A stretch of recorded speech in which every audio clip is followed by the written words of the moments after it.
It's the most powerful show on television. High drama with intense energy.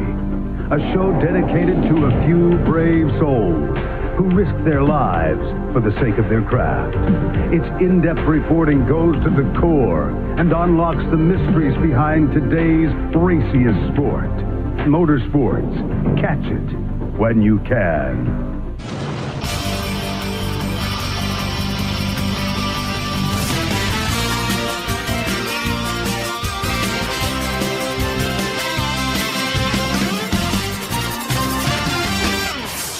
Speed Station welcomes you to Richmond Raceway in Virginia for the running of the Toyota Owners 400. In the race analysis, today's event will take place over the course of 250 laps around the three-quarter-mile action track here at Richmond, with stage number 1 ending on lap 70 and stage 2 coming to its conclusion on lap 140. And just like the Camping World Truck Series race that we saw here just a few days ago, track position is critical. Normally a driver and team can hit a setup and really just drive away from the field, and it's very difficult to pass at this short track. So really, the vehicle that's going to be out front is either the one with the best setup or the best strategy. And that strategy is very crucial to getting out front here at Richmond as well, because you can get on fresh rubber even if you have a good setup and try and make your way back through the field, but with that difficulty in passing, it's a lot more important to just get that track position. So we likely will be seeing quite a bit of tire strategy over the course of this 250 laps. Teams trying to maybe potentially take just right side tires or even skip a pit stop altogether to just get out front and get that clean air and see what they can do at the front of the field. And keep in mind, this is the second to last race of the regular season.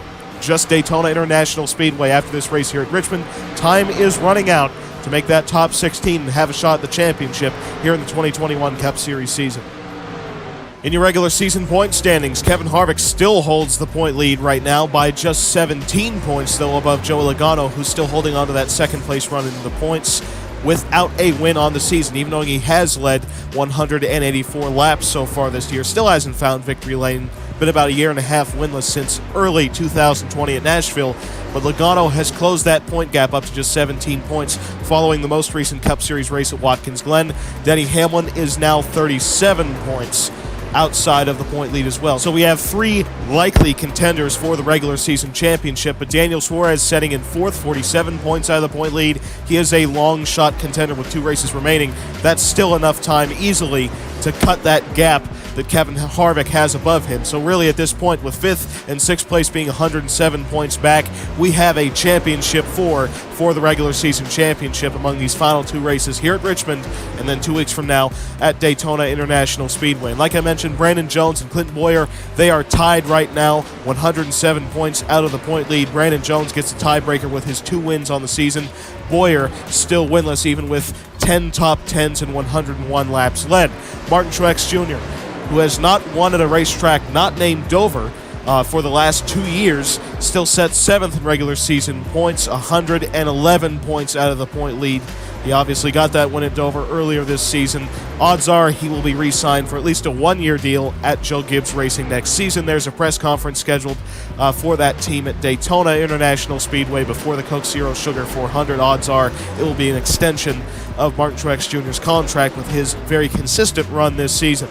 Alex Bowman currently sets 8th in regular season points, 120 points out of the lead. Larson picked up another spot last week at Watkins Glen, now up to 9th, 121 points out of the point lead. And finally, Chase Elliott down to 10th, losing 2 spots at the Glen. He is now 126 points out of the point lead. And in your playoff standings, take a look at how many spots are taken up by winners. Kevin Harvick, Daniel Suarez, Brandon Jones, Chase Elliott, Kyle Busch, Chase Briscoe, Denny Hamlin, Martin Truex Jr., Kyle Larson, Justin Allgaier, who won last week at the Glen, locking himself in, Matt DiBenedetto, Kaz Gralla, Harrison Burton, Jan Magnussen, and Josh Blicky so far are all locked into the playoffs via their wins this season. We have a tremendous battle for that 30th place, which has a lot of moving factors going on right now, including Gralla, Burton, Magnussen, and Blicky, who are just barely above that cut line, but also drivers such as Christopher Bell and Anthony Alfredo, who are attempting the full season and have wins this season, both at road courses, Sonoma and Road America, but they set outside that top 30. So if they can race their way into the top 30, they will have a guaranteed position in the playoffs. But keep in mind, we've had 17 full-time winners already. We've obviously have 2 of them setting outside the top 13, but having 17 different winners, if they can all get up into the top 30 in regular season points, that still means one of them doesn't make it because it's a top 16 cutoff. So what that means is it would turn into a battle of points for that final position among those with 1 win on the season.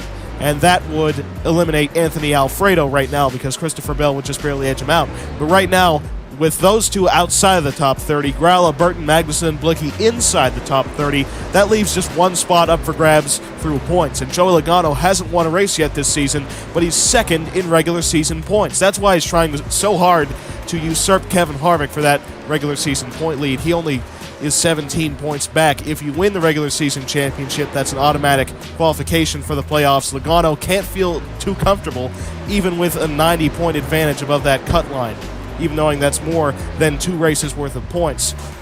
Clinton Boyer, the 2019 Series titleist, is 90 points on the outside looking in 17th position, even knowing that he is 6th in regular season points. That's just how far back you get moved by all the different winners so far this year. Alex Bowman, who finished 5th in points last season, currently sets 18th, 103 points out with 2 races remaining in the regular season. His teammate Brad Keselowski, 116 points on the outside looking in.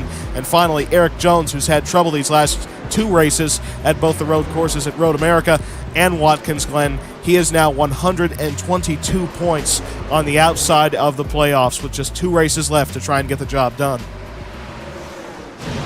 NASCAR invited 4 Toyota racing development teams to partake in a multi-car next-generation car test at the Richmond Raceway in preparation for the Toyota Owners 400, obviously, but also for the full use of this race car in the 2022 NASCAR Cup Series campaign. The 4 represented teams were 2311 Racing, Levine Family Racing, the 96 from Gaunt Brothers Racing, and the 61 from Hattori Racing Enterprises, with drivers Bubba Wallace, Harrison Burton, Drew Herring, and Christopher Bell. And all 4 drivers reported feedback that we've heard more or less all throughout this season. It's the fact that this race car handles an awful lot better than our current Generation 6 Cup cars mid-corner. And that's simply because of the added mechanical grip that these things have, wider tires. That's the biggest part of it. They reduced a lot of the aerodynamic downforce that you get on these race cars, having a symmetrical body. It's not flared out how our current metal bodies are on the NASCAR Cup Series cars with the Gen 6 car. You can flare out those bodies, try and get a downforce advantage on especially a short track like this where you want all the downforce you can get. But NASCAR is maximizing mechanical grip on this next generation car as opposed to that downforce. So with mechanical grip being emphasized, it actually does handle a little bit better. It's a little bit harder to tell when you're getting loose, and that's simply because you don't have that downforce holding you down. But when you hit the setup, you have the thing turning, it actually handles a little bit better than our current Cup Series cars, more like a road course style touring car, more or less, with this thing having road course racing designed in mind. It should definitely help some of the racing here at Richmond next season, remove some of that dirty air trouble that we always have here when you get aero tight behind another car. It should allow competitors to close that gap up just a little bit easier and make moves. So all 4 drivers were satisfied with what they experienced here at Richmond Raceway in the next generation car multi-car test.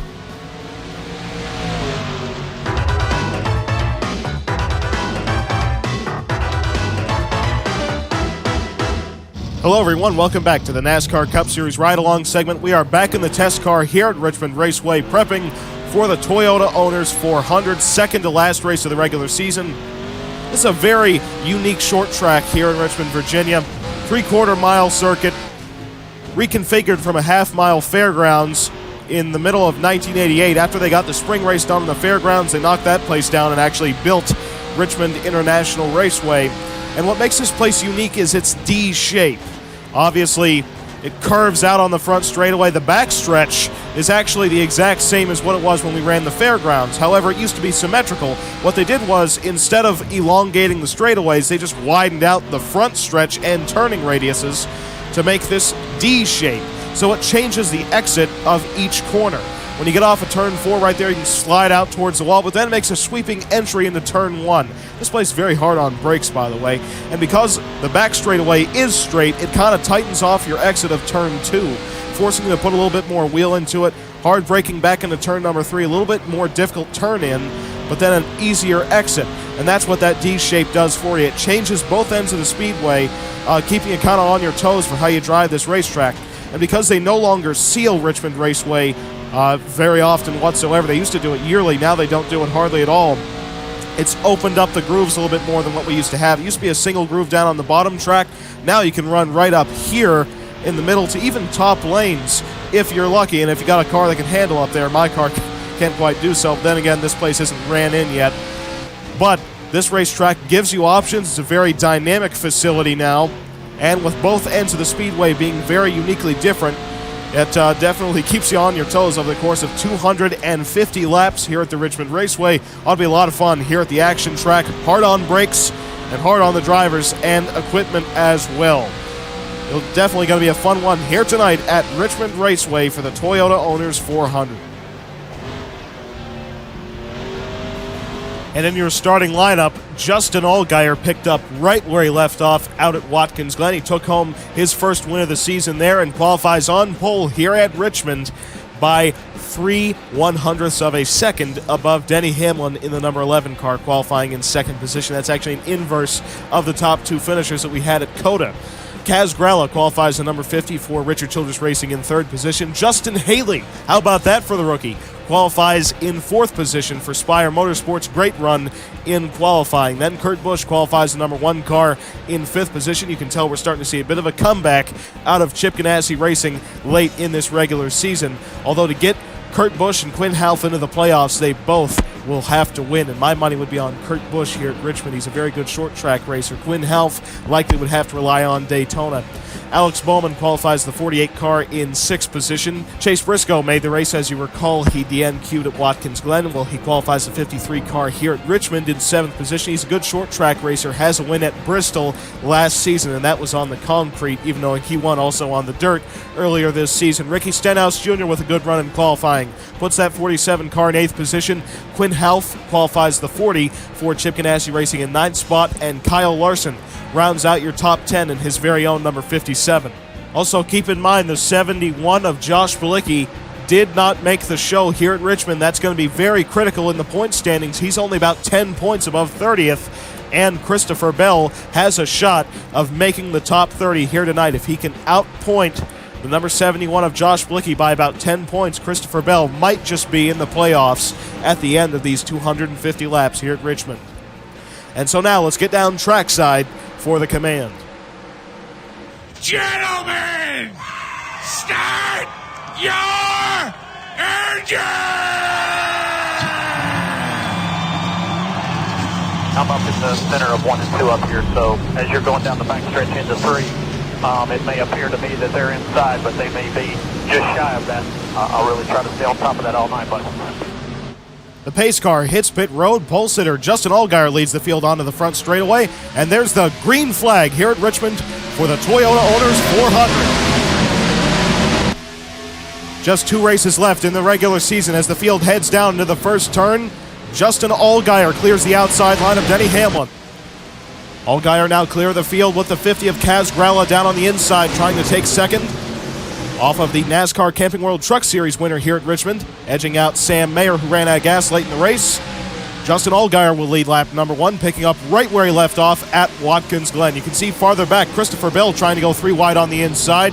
He goes to the inside of Chase Elliott now, just 2 wide.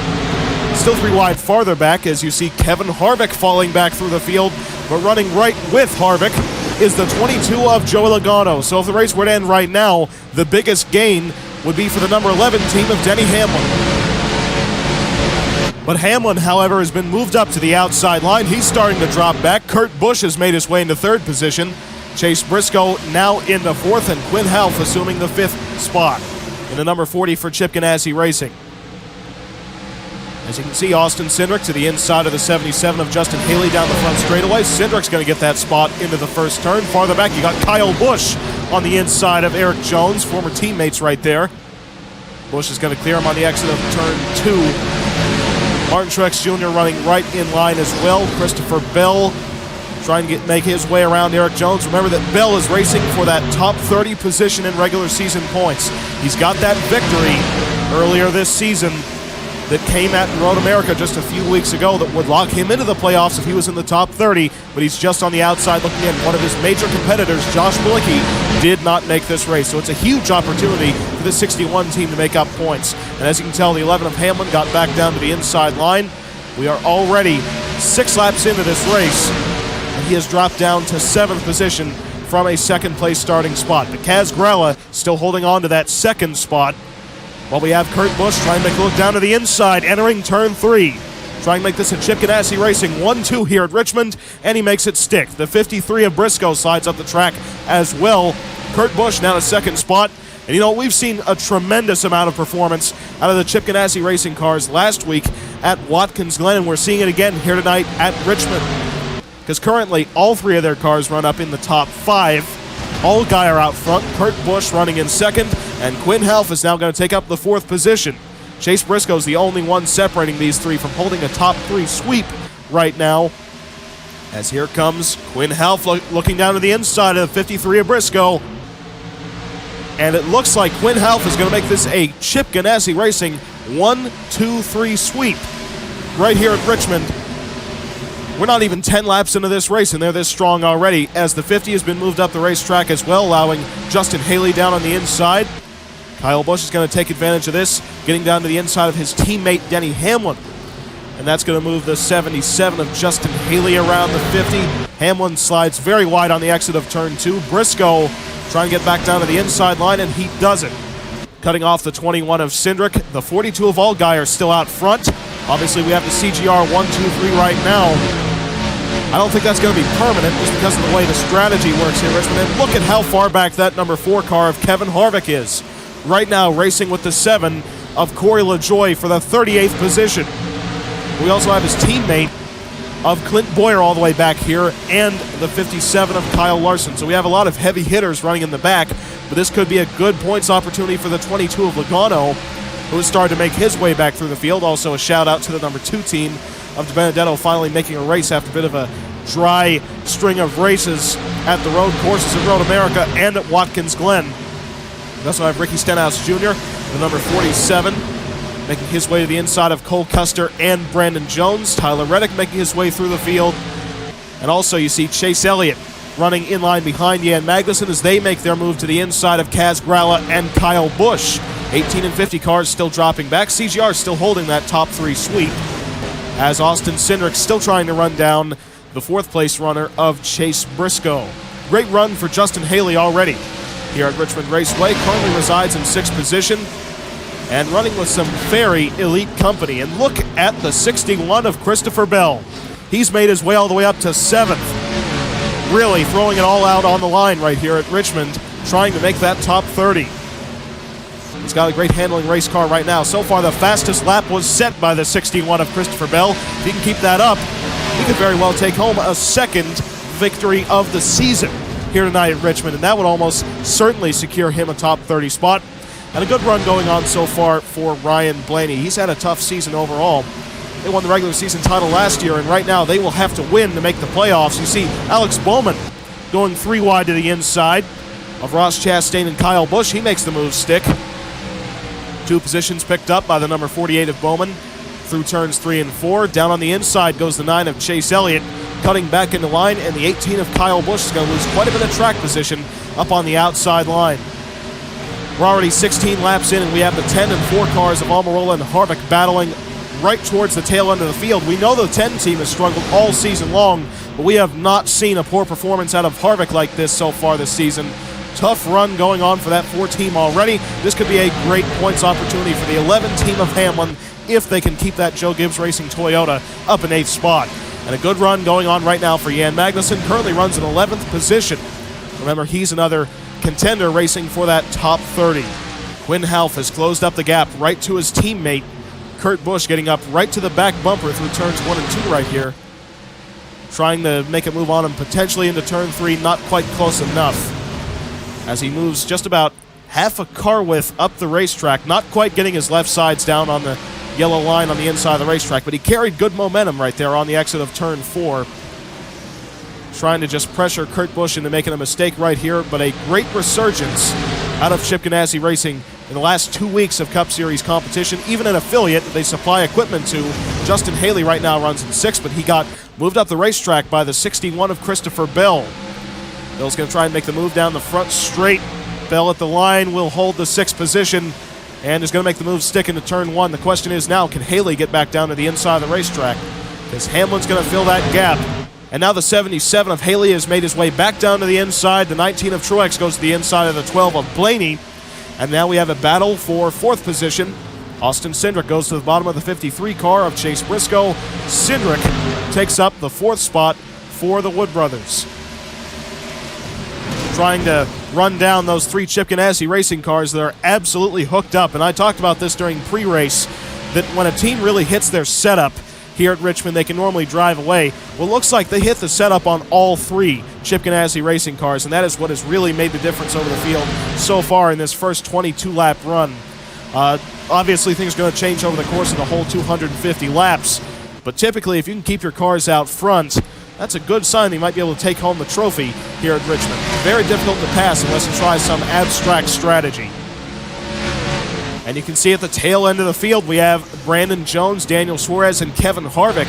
That shows you something about how competitive this Cup Series field has become over these last few years. We got the regular season point leader coming into this race running down in 37th. The driver with the most wins on the year already down in 38th. And Brandon Jones, who's scored 2 victories this season, running in 39th position. Very, very tough to be competitive in NASCAR's Cup Series, especially now with all 3 Chip Ganassi Racing cars finding some speed. It's one more team you have to deal with to try and become victorious here at NASCAR's top level. Farther back, you can see the 50 of Kaz Grala kind of has a bit of a separation between him and the rest of his competition. Just has the number 9 car of Chase Elliott right on his back bumper, but that means if Elliott makes the move, he won't be freight trained because there's no one really hounding him to try and take advantage of any potential mistakes. You also see that 95 of Harrison Burton. He runs in 14th position. 26 of Tyler Ankrum running in 15th spot. Good runs by both those youngsters. Obviously, Harrison Burton is a rookie on the series. Tyler Ankrum is no longer a rookie after running so many races last season. And we have Trackhouse Racing getting a good run right now with that number 99 of Ryan Preece. He made his way around the 37 of Eric Jones, and that moves the 99 car up into 18th position. You obviously know that Ryan Preece is more or less a short track ace, and he is really making the most of that RCR equipment here tonight. You see down on the inside, we had Matt DiBenedetto really charge the corner, getting to the bottom of the 8 of Reddick to try and shoot his way to the inside through turns 3 and 4. Myatt Snyder hoping to take advantage of this, and Boyer jumps down to the bottom of Kyle Busch. Those two have some history. And Myatt Snyder really slid the car on the exit of turn 4 right there. And here comes Boyer trying to make a 3-wide move into turn 1. And it looks like he's going to get around both Kyle Busch and Myatt Snyder with that move. A great move by Clint Boyer in that 14 Stewart-Haas Racing Ford Mustang. And look at this. Kurt Busch moves up the racetrack down in turn 1. That allows his teammate, Quinn Half, to fill that gap. And the number 21 of Austin Cindric has dropped back over the course of this run. 53 of Briscoe back up into 4th spot. 61 of Christopher Bell into 5th position. And Quinn Half is now your 2nd place runner. Justin Allgaier still out front. And the 77 of Justin Haley is being freight trained up on the outside, as well as the 21 of Cindric, who's already dropped down to 10th position from being moved up off the inside line of the racetrack. That really shows you how one groove this place is before it starts to rubber in. This track rubbers in on the inside line, and once the rubber fills up the gaps in the asphalt, it's not quite as toothed, I guess you could say. You can't get quite the amount of grip, so then the groove moves up the racetrack. That's the benefit of low downforce and soft tire compounds, is you can rubber in the racetrack. When we ran here with high downforce, we had to run here with very hard tires to compensate for that because of the load mid-corner. And when you have a very hard tire, it just kind of dusts off. It doesn't fill in the racetrack any, so the groove stays confined to just the preferred line, which here is the inside. But fortunately, over the course of, say, a 250-lap race, with these soft tires and low downforce, you can rubber the track in to where the groove starts to move up the racetrack. But it's going to take a little while for that to happen. Bubba Wallace has been freight trained, and he is now running down in 38th position. Not a great run going on for 2311 Racing right now, but at least they did make the show. They were having some trouble earlier on in the season making the races. And also, a shout out for the number 7 team of Corey LaJoy. They're a part-time operation this year. They made the race, and right now running ahead of teams such as Hendrick Motorsports, Joe Gibbs Racing, Starcom Speed Station, and 2311. So a good run going on right there for Spire Motorsports' second car here at Richmond. And look at this, as the one car of Kurt Busch has started to really drop off, the 40 of Quinn Half has started to really come in. Right up to the back bumper of his other teammate, Justin Allgaier, going to try and pressure him through turns 1 and 2, right up to the back bumper, trying to take off what little air he already has going to the spoiler, and hoping that the 42 car moves up the racetrack just about a half a car width to give the 40 some racing room to try and race him down on the inside. But the 42 cleared him on the exit of turn 4 right there, got a great drive off. The separation at the line was 0.3 of a second. It's a really great run coming off the corners by the 42. It looks like the 40 of Half can kind of charge down in, but the 42 of Allgaier gets that run off, and that's currently what is allowing Allgaier to stay out front. You can see that one, though. Kurt Busch really holding up the field right now. That's what's causing this bottleneck you can see behind the Monster Energy Chevrolet, where you have Christopher Bell and Chase Briscoe, 2 dirt racers, running right in line behind them. The question is, who will be the first one to try and make the move? It looks like Bell is trying to get physical with the 53, moves him up the racetrack, and Bell is going to take up the 4th position. Remember, he's one of that top 30 contenders right now in regular season points. A finish right here with Bilicki's DNQ would almost certainly move him up into the playoff running order. And that will really throw off, for instance, the number 22 team's agenda. If Bilicki is still just lucky enough to stay on the top 30 and the 61 races in, that will knock the number 22 car out of the playoffs. So they really need to keep their eyes on that top 30 battle if they can't win a race in these final 2 races or surpass the number 4 of Kevin Harvick for the regular season championship. However, Harvick has started to make his way back through the field, passed quite a few cars right now, got around Magnussen, but it's not going to be that much of an advantage because Harvick still runs down in 31st, and the 22 of Logano runs in 20th. So still Harvick will hold the regular season point lead if they were to finish where they're running right now. But it's yet another big point gain for Joe Logano if he can keep this run going. How about Ricky Stenhouse Jr., by the way? Runs in 17th position. Not a bad run for the 47 at JTG Doherty Racing. And you have the 95 going to the inside of the 9 of Chase Elliott. Those two battled for the victory at the New Hampshire Motor Speedway road course. And you can tell that Justin Allgaier has managed to pinch the 40 of Quinn Half down on the inside and gap him by just about 0.4 of a second now in the battle for the race lead, still keeping him behind the number 42. Kurt Busch is still held on to the 3rd spot. I don't know how long that's going to last with a hard-charging 61 of Christopher Bell. And you can really tell that Hattori Racing Enterprises has started to get these Cup cars figured out. They obviously had, all the setup notes and that sort of thing from Extreme Concepts last season, who brought home a 6th-place points finish. But still, it's a new organization. They had to build more or less everything from the ground up. They got that victory, Road America, and now they're beating on the back bumper the one car of Kurt Busch for 3rd position. Here comes Bell to the bottom. Makes the dive move into the 1st turn, and Bell is going to take up the 3rd spot. And you can tell the one of Kurt Busch is going to be stuck up on the outside line. It'll be tough for him to try and find a lane on the bottom. Martin Truex Jr. gets moved up the racetrack by his teammate, Denny Hamlin, who jumps down to the inside. Every man for himself right now is trying to make up track position. 53 of Briscoe runs side by side with the one of Kurt Busch. Briscoe's going to clear him. And once again, the 40 of Quinn Half has ran down the race leader of Justin Allgaier. A long green flag run to start this race here at Richmond. That is very well accepted here at this racetrack. We had a lot of wrecks in the Camping World Truck Series race here at the action track. But right here, we're just getting to see whose car can run the best over the course of a long run. Now, we don't know if this race is going to finish with a long run, but this is classic Richmond short track action when you get these very long green flag runs. And here comes the 40 of Quinn Half to the inside. Quinn Half is going to take away the race lead down to the start-finish line off of his teammate, Justin Allgaier. A great run for Half here at Richmond Raceway. The one of Kurt Busch has dropped down to 8th position. That's what happens when you get moved up the racetrack. These two are neck and neck. Look at this battle down the back straightaway. 42 going to try and sail it off into turn 3. Can't quite do it. And the 40 of Quinn Houff has officially cleared the 42 of Justin Allgaier. Houff is your race leader here at Richmond. But you have to watch out for that 61 of Christopher Bell. He's closed up a lot on these two front runners in the battle for the race lead. These two running side by side is what allowed the 61 to close that gap. He was running in more or less clean air, being about a second and a half off of these two, and he's closed the gap up to just 4/10 off the back bumper of the 40. But as I was mentioning, this racetrack does lend itself to long green flag runs. It really lets you see who has the best car over the course of a whole tire cycle, because you'll be coming down pit road for tires typically before fuel.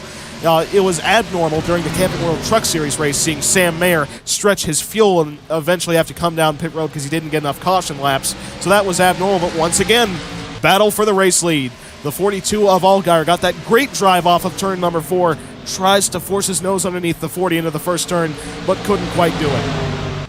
We have 3 cars under a blanket here at Richmond Raceway for the top spot. Bell still within 4 car lengths right now of the 40. And right there, the 40 of Houff got a little bit of a better exit of turn 4. That's going to bring the 61 right up to the back bumper of the 42, as it looked like Allgaier might have slipped a little bit. Slipped the rear tires coming off of turn 4. That's definitely something you don't want to have here at Richmond, as Bell tries to put the bumper to him and move him up, but he can't quite do it. Allgaier closes the door on him. Right up to the back bumper, though, coming off of turn 4, trying to find the room to make the move. Still, that 42 car closes the door on the entry to turn 1. We now have a bit of a battle for 4th position. Denny Hamlin closing up on the back bumper of Chase Briscoe. And as we mentioned, Hamlin beat out Sam Mayer for the Camping World Truck Series victory.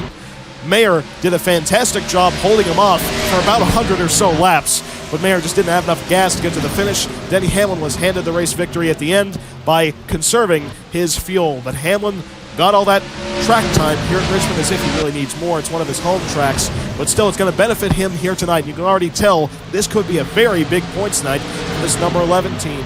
If they can keep this run going, they run in 5th position after 53 laps here at Richmond. 42 runs it deep into turn 1, slides up the racetrack, but blocks the 61 as he drifts down. Quinn Houff still doing a good job at defending that race lead from his teammate Justin Allgaier. Right now we have great racing here at Richmond. Still single groove, but we're seeing a lot of action all throughout the field, especially out front. This racetrack being so flat, you really want to avoid that wheel spin coming off the corners. Teams sometimes used to detune their engines instead of change their gear ratios to try and circumvent that wheel spin coming off the corner. That's the kind of stuff you'd hear happen in the Truck Series many, many years ago at Flemington and Louisville. But as you can tell, the 40 kind of holding up the field right now has brought Briscoe, Hamlin, Truex, and many others back into the mix here at Richmond. In fact, the top 5 are separated by just about 9.5 tenths of a second. Very good racing here at Richmond right now. Chip Ganassi Racing still holds the top 2 spots. The 1 of Kurt Busch right now resides in 9th position. About the 77 of Justin Haley going to try and make a move on the 12 of Ryan Blaney. In the first turn, couldn't quite do it. We have the 61 of Bell, moved up the racetrack just a little bit, trying to get a wider arc on exit, actually, trying to arc it down on the exit of the corner, run in deep, slide up, and kind of diamond the corner. Didn't quite work on the exit of turn 2, just brought the 53 of Briscoe right up to him. We're approaching having just 10 laps to go here in stage number 1.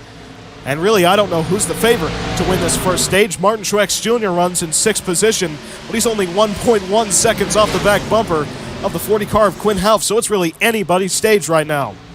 61 of Bell moved up the racetrack once again. I think he's trying to widen out the groove.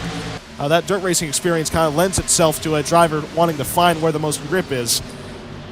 You can see right there, he's actually moving down the racetrack now, running about probably 1/8 of a car width lower with his left side tires on the racetrack than the 42 of Allgaier.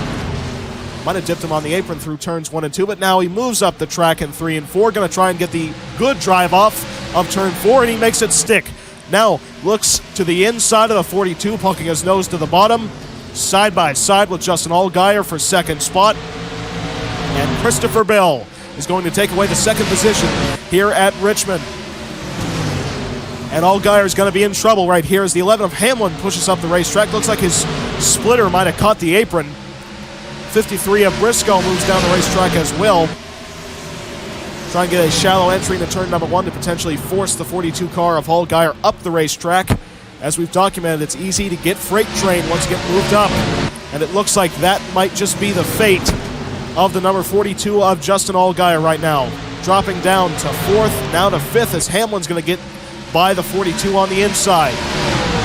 Martin Truex Jr. also going to try and make the move work on the bottom of the racetrack. Looks like the Chip Ganassi racing cars fall off a little bit over the course of the run. But take a look at who's definitely got a long run car. It's the 61 of Christopher Bell. With now just 10 laps to go in stage number 1, he's got a legitimate shot at taking home this first stage victory. But the pole sitter, Justin Allgaier's just dropped down to 6th position at the start-finish line last time by. Now he has the 12 on the inside, the 77, and 1 of Kurt Busch. I bet you Busch will cut him some slack, but he's going to still have to let Blaney and Haley by him. 61 of Christopher Bell right now is about 0.4 of a second off the back bumper of the 40 of Quinn Houff. As you can see farther back in the field, you have the 55 of Chastain leading a bit of a group of cars, and then more packs farther throughout the field. There's the 22 of Logano. Farther back from the 22, then we have point leader Kevin Harvick in the number 4 machine. And rounding out the field is the 00 of Daniel Suarez. So far, no cars have dropped out of the race. And right there is the leader once again. At the start-finish line that time by, it's just 2.5 of a second, separating the 61 from the 40. So we're definitely going to have a battle on our hands for the stage number 1 victory between Bell and Houff, unless the 53 of Briscoe can close that gap quicker.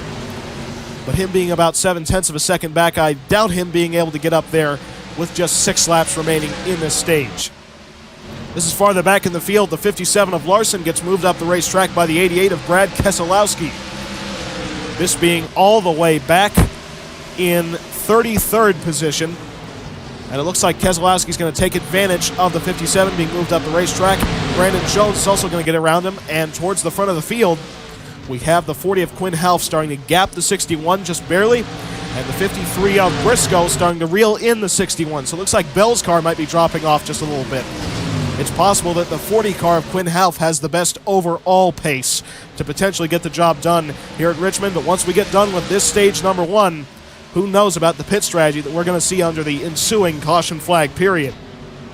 Right now, the fastest lap was still set by the 61 of Christopher Bell. I'd really doubt that lap getting usurped on this cycle, given the fact that they're on 67-lap old tires. You don't normally bust off the fastest lap of the race 67 laps into a run, but it looks like the 61 car of Bell is definitely starting to drop off on that pace. The separation that time by was 0.34 seconds, so it is being extended by about 0.02 a lap, which doesn't sound like that much, but believe me, it's significant when that's every single lap the margin gained. Now just 2 laps to go in stage number 1. You have the 53 of Briscoe still trying to reel in the 61 of Christopher Bell. Can't really make up any time.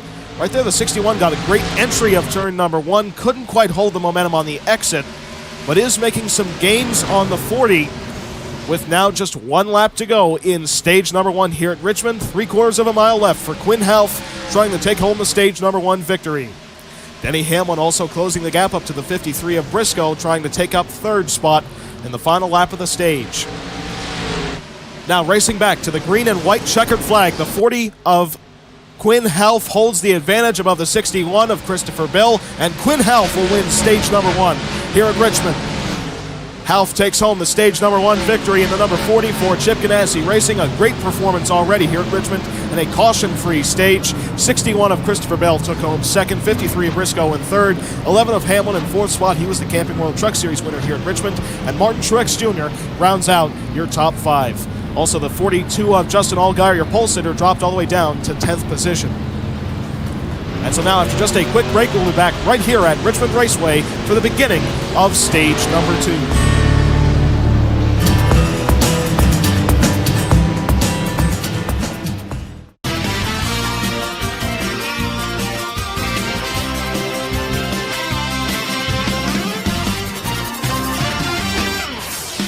Welcome back to Richmond Raceway. Under the caution flag period, we have every single lead lap car down pit road. And guess what? Not a single car dropped a lap down, so it is going to be busy down here in the pits. 39 cars all hitting the pit stalls. And we have a very close race off pit road. Quinn Half will get it. Half gets off of pit road with the race lead, holding it after his stage number 1 victory. Then we have Christopher Bell in second, Martin Truex Jr. all the way up to third, Ryan Blaney in fourth, and Justin Haley in fifth position. 53 of Briscoe lost a couple spots, and 11 of Hamlin lost a tremendous amount of track position. And take a look at where Denny Hamlin cycled out, down in 28th position. And he has a lot of work to do on this restart. You can see the 4 of Kevin Harvick and the 22 of Joe Logano in the same frame. Once again, Harvick and his team, led by Rodney Childers, starting to work on that number 4 car, getting it closer and closer to the 22. And it looks like it might not be quite a bit of an advantage in this race here at Richmond to the number 22 team. The 4 car of Kevin Harvick at least slowing the bleeding. If he gets that 4 car right, he might just pick up some points here in the Toyota Owners 400 to try and extend that lead in the wild card race at Daytona, where really anything can happen. But you definitely cannot bank on a point lead coming into Daytona International Speedway, especially when the point lead could be somewhere around 11 points. That is nowhere near enough of a point lead to feel comfortable with coming into Daytona. The only real way that you could sleep easy the whole week coming into it is if you had already won the regular season championship here at Richmond, but that's not mathematically possible for Kevin Harvick to do. Number 95 team of Harrison Burton got their way off pit road in 8th position. Great run going on so far for Levine Family Racing. We also have the 99 of Ryan Preece, now running in 13th spot. Good run going on for Trackhouse Racing. On the other hand, though, the new team of 2311 currently runs down in 35th spot. I believe that Trackhouse switching to a partial schedule has actually benefited them quite a bit because they can focus on just their short track program. 2311 trying to show up to every race and rather consistently DNQing is definitely not helping their bid at succeeding next year with the next gen car. And the pace car ducks onto pit road. Quinn Half leads the field onto the front straightaway on lap 75 for the beginning of stage number 2. And there's the green flag. 40 of Half gets a great jump on the restart as the field thunders down to turn number 1. You can see the 22 of Logano trying to make up spots early on this restart. 53 of Briscoe gets moved up the racetrack by the 21 of Austin Cindric. Those two now battling for the 6th position. Cindric's going to take the spot. The 95 moves up the racetrack and allows the 42 to the inside. 3 wide off of turn 4 as Allgaier slid it coming off the corner. That 42 team, you could tell it all the way through the end of the first run here at Richmond that they were struggling with rear grip, and sliding off of turn 4 on a fresh set of sticker tires is certainly going to make things difficult once we get later on into this run if we don't get any cautions, just like how we did in stage 1. Here comes Justin Haley to the inside of Ryan Blaney. That's the battle for 4th position, as now the top 3 contenders run under a blanket. The 40 of Quinn Half still out front, but the 19 of Martin Truex Jr. hounding 61 of Christopher Bell. Here comes Ross Chastain to the inside of the 42 of Justin Allgaier. Chastain had a good shot at winning last time out at Watkins Glen, but did not have enough gas to make it to the finish. He had to come down pit road with 2 laps to go. And Justin Allgaier eventually took home the victory in that race, but now it gets moved up the racetrack right there by his teammate, Kurt Busch. Those two battling for track position right now. That'd be for the 8th spot. And still we have the ongoing run for 2nd position between the 19 of Martin Truex Jr. and the 61 of Christopher Bell. Truex trying to close that gap right up to the back bumper of the 61 and potentially try and loosen him up on entry. Those two are Toyota teammates, however they are not directly aligned with each other, being members of Joe Gibbs Racing and Hattori Racing Enterprises. They actually do not have any connections. It used to be typical of a Toyota team that wasn't named Joe Gibbs Racing to have some sort of affiliation with JGR, but not really the case anymore. In fact, those were the 4 teams that tested, with the exception of 2311, which works quite a bit with Joe Gibbs Racing. But the 3 of the 4 teams that tested the next-gen car are just associated with TRD and not Joe Gibbs Racing. Levine Family Racing is not associated with JGR in equipment. However, they do have a leased driver, that being Harrison Burton, who was essentially leased out of a Joe Gibbs Racing contract that he used in NASCAR's Xfinity Series.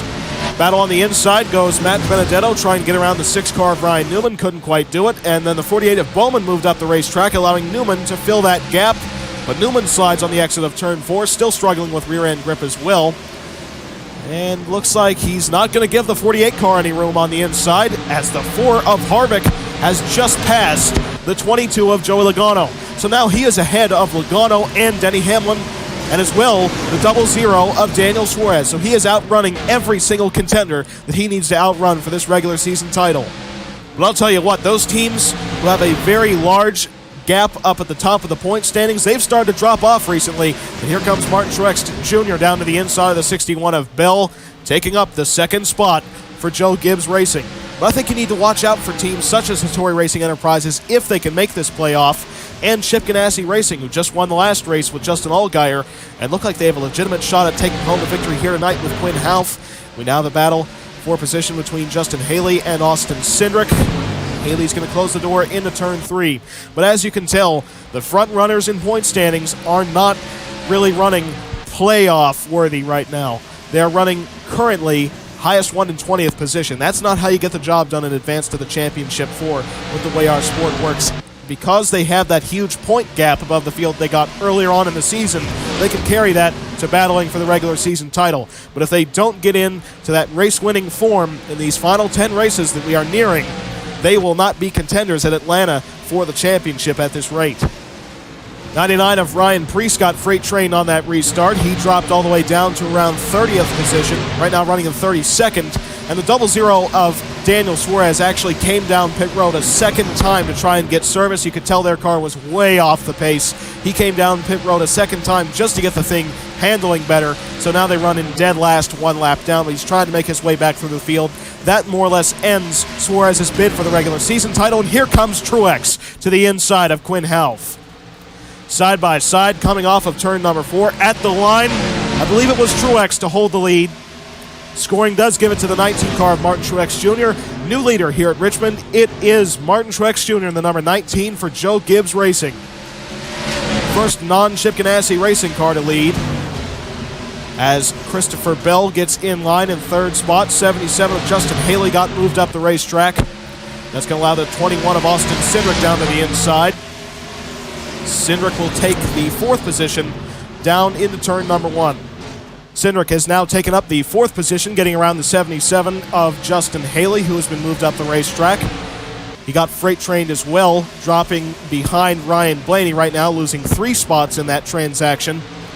Quinn Houff, once again, on the attack on that number 19 car of Martin Truex Jr., getting right up to the back bumper of that Joe Gibbs Racing Toyota, trying to take the air off the rear spoiler. It looked like Truex got around him very easily, but it is entirely possible that the 40 could have been backing off the pace to try and save his tires just a little bit and make another charge a little bit later on in this run. Maybe letting the 19 of Truex pull the field around a little bit, maybe burn up his tires to try and take home a stage number 2 victory and sweep the stages here at Richmond. There could be some strategy being played by that number 40 team if we do not get a caution flag. But the 40 moves up the racetrack right there and cuts down back in front of the 61 of Christopher Bell. Bit of a tight moment through turns 3 and 4.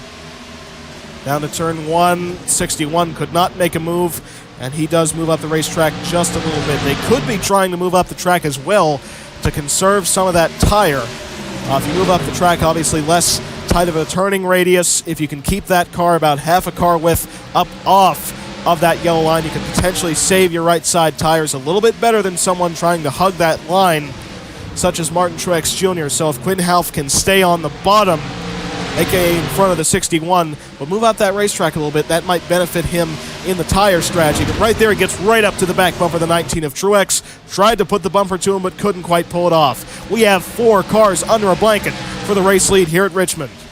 And the 61 of Christopher Bell gets moved up the racetrack by the 21 of Austin Cindric. We now have a battle for third spot.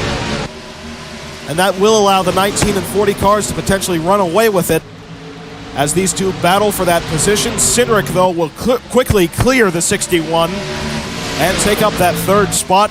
Ross Chastain on the inside going to try and take up 4th position. He's going to do it. Quite a bit of young talent up front here at Richmond Raceway, including names such as Houff, Cindric, Chastain, Bell, Blaney, and Haley. But right now, the race leader is the 2017 Series titleist, Martin Truex Jr., who's had about a decade and a half of NASCAR Cup Series experience under his belt. Owen Blaney moves the 55 of Chastain up the racetrack, but he got a little bit loose off of turn 2, and Chastain actually clears him into turn 3. An impressive move by Chastain right there to make the move up on the outside. Potentially a second groove could be rubbering in.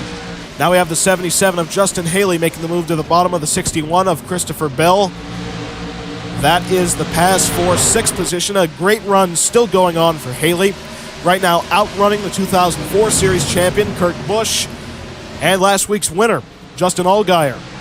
And you can see once again the number 21 of Cindric starting to reel in the 40 of Quinn Houff. Back and forth all day long here at Richmond, or I should say all night long, as now we have a 3-wide move getting made by Harrison Burton down on the bottom, getting around the 42 of Allgaier and the 61 of Bell. Look at Bowman force his nose to the inside. He made contact with the 42 of Justin Allgaier. Ryan Newman going to try and take advantage of this.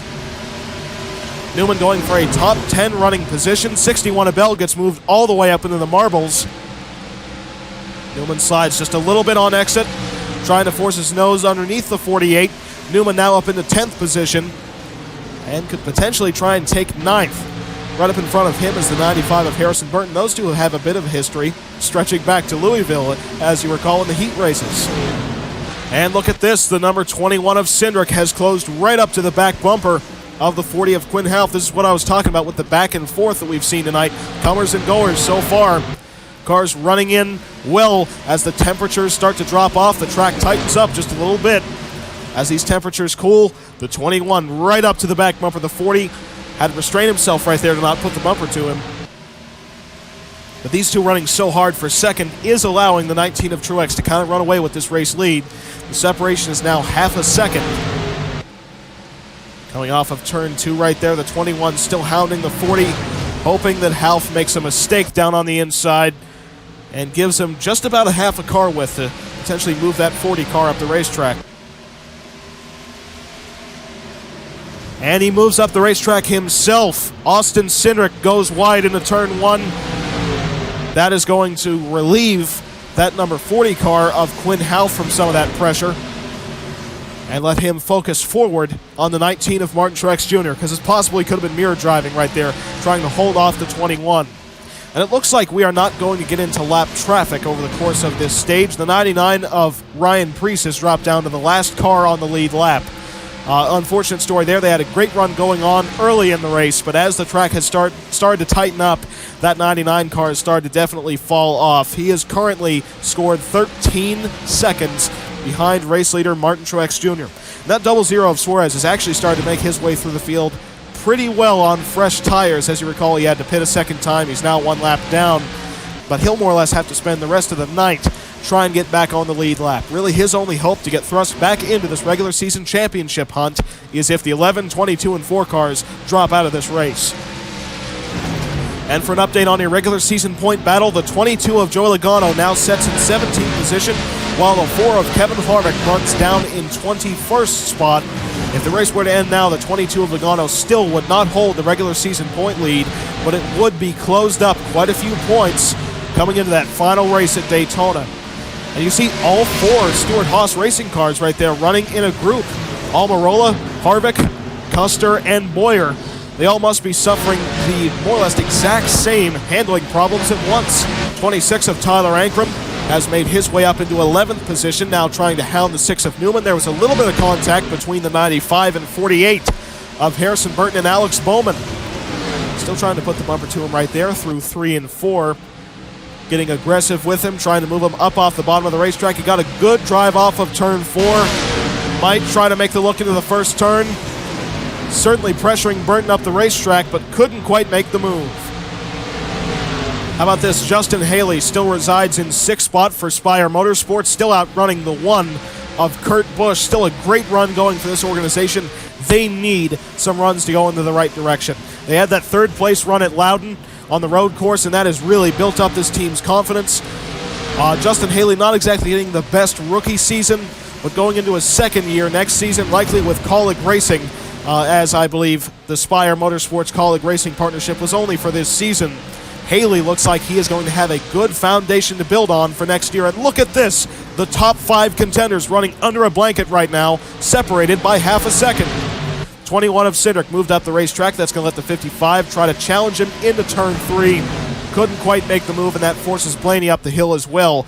But it looks like Truex's car has started to drop off as well, and that's why he's kind of bottlenecking this field up right now and bringing 5 contenders into the mix for the race lead here on lap 114.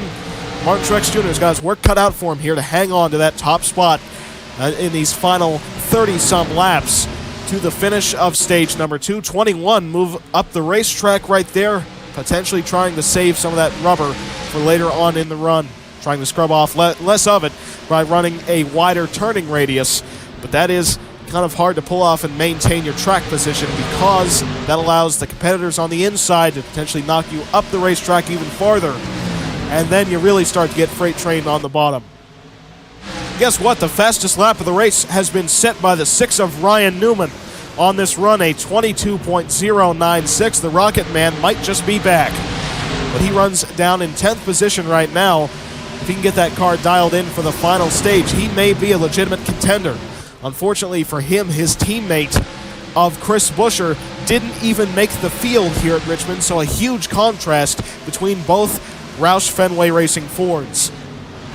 And you know, really, it was a tough qualifying session overall for all the Roush Fenway associates, with both FRM cars of Anthony Alfredo, who's battling for that top 30 spot, and Michael McDowell, who won last season at Talladega. They didn't make the field either. And the 57 of Larson is running all the way down in 35th spot in that Roush Fenway affiliated Plan B Sales Ford.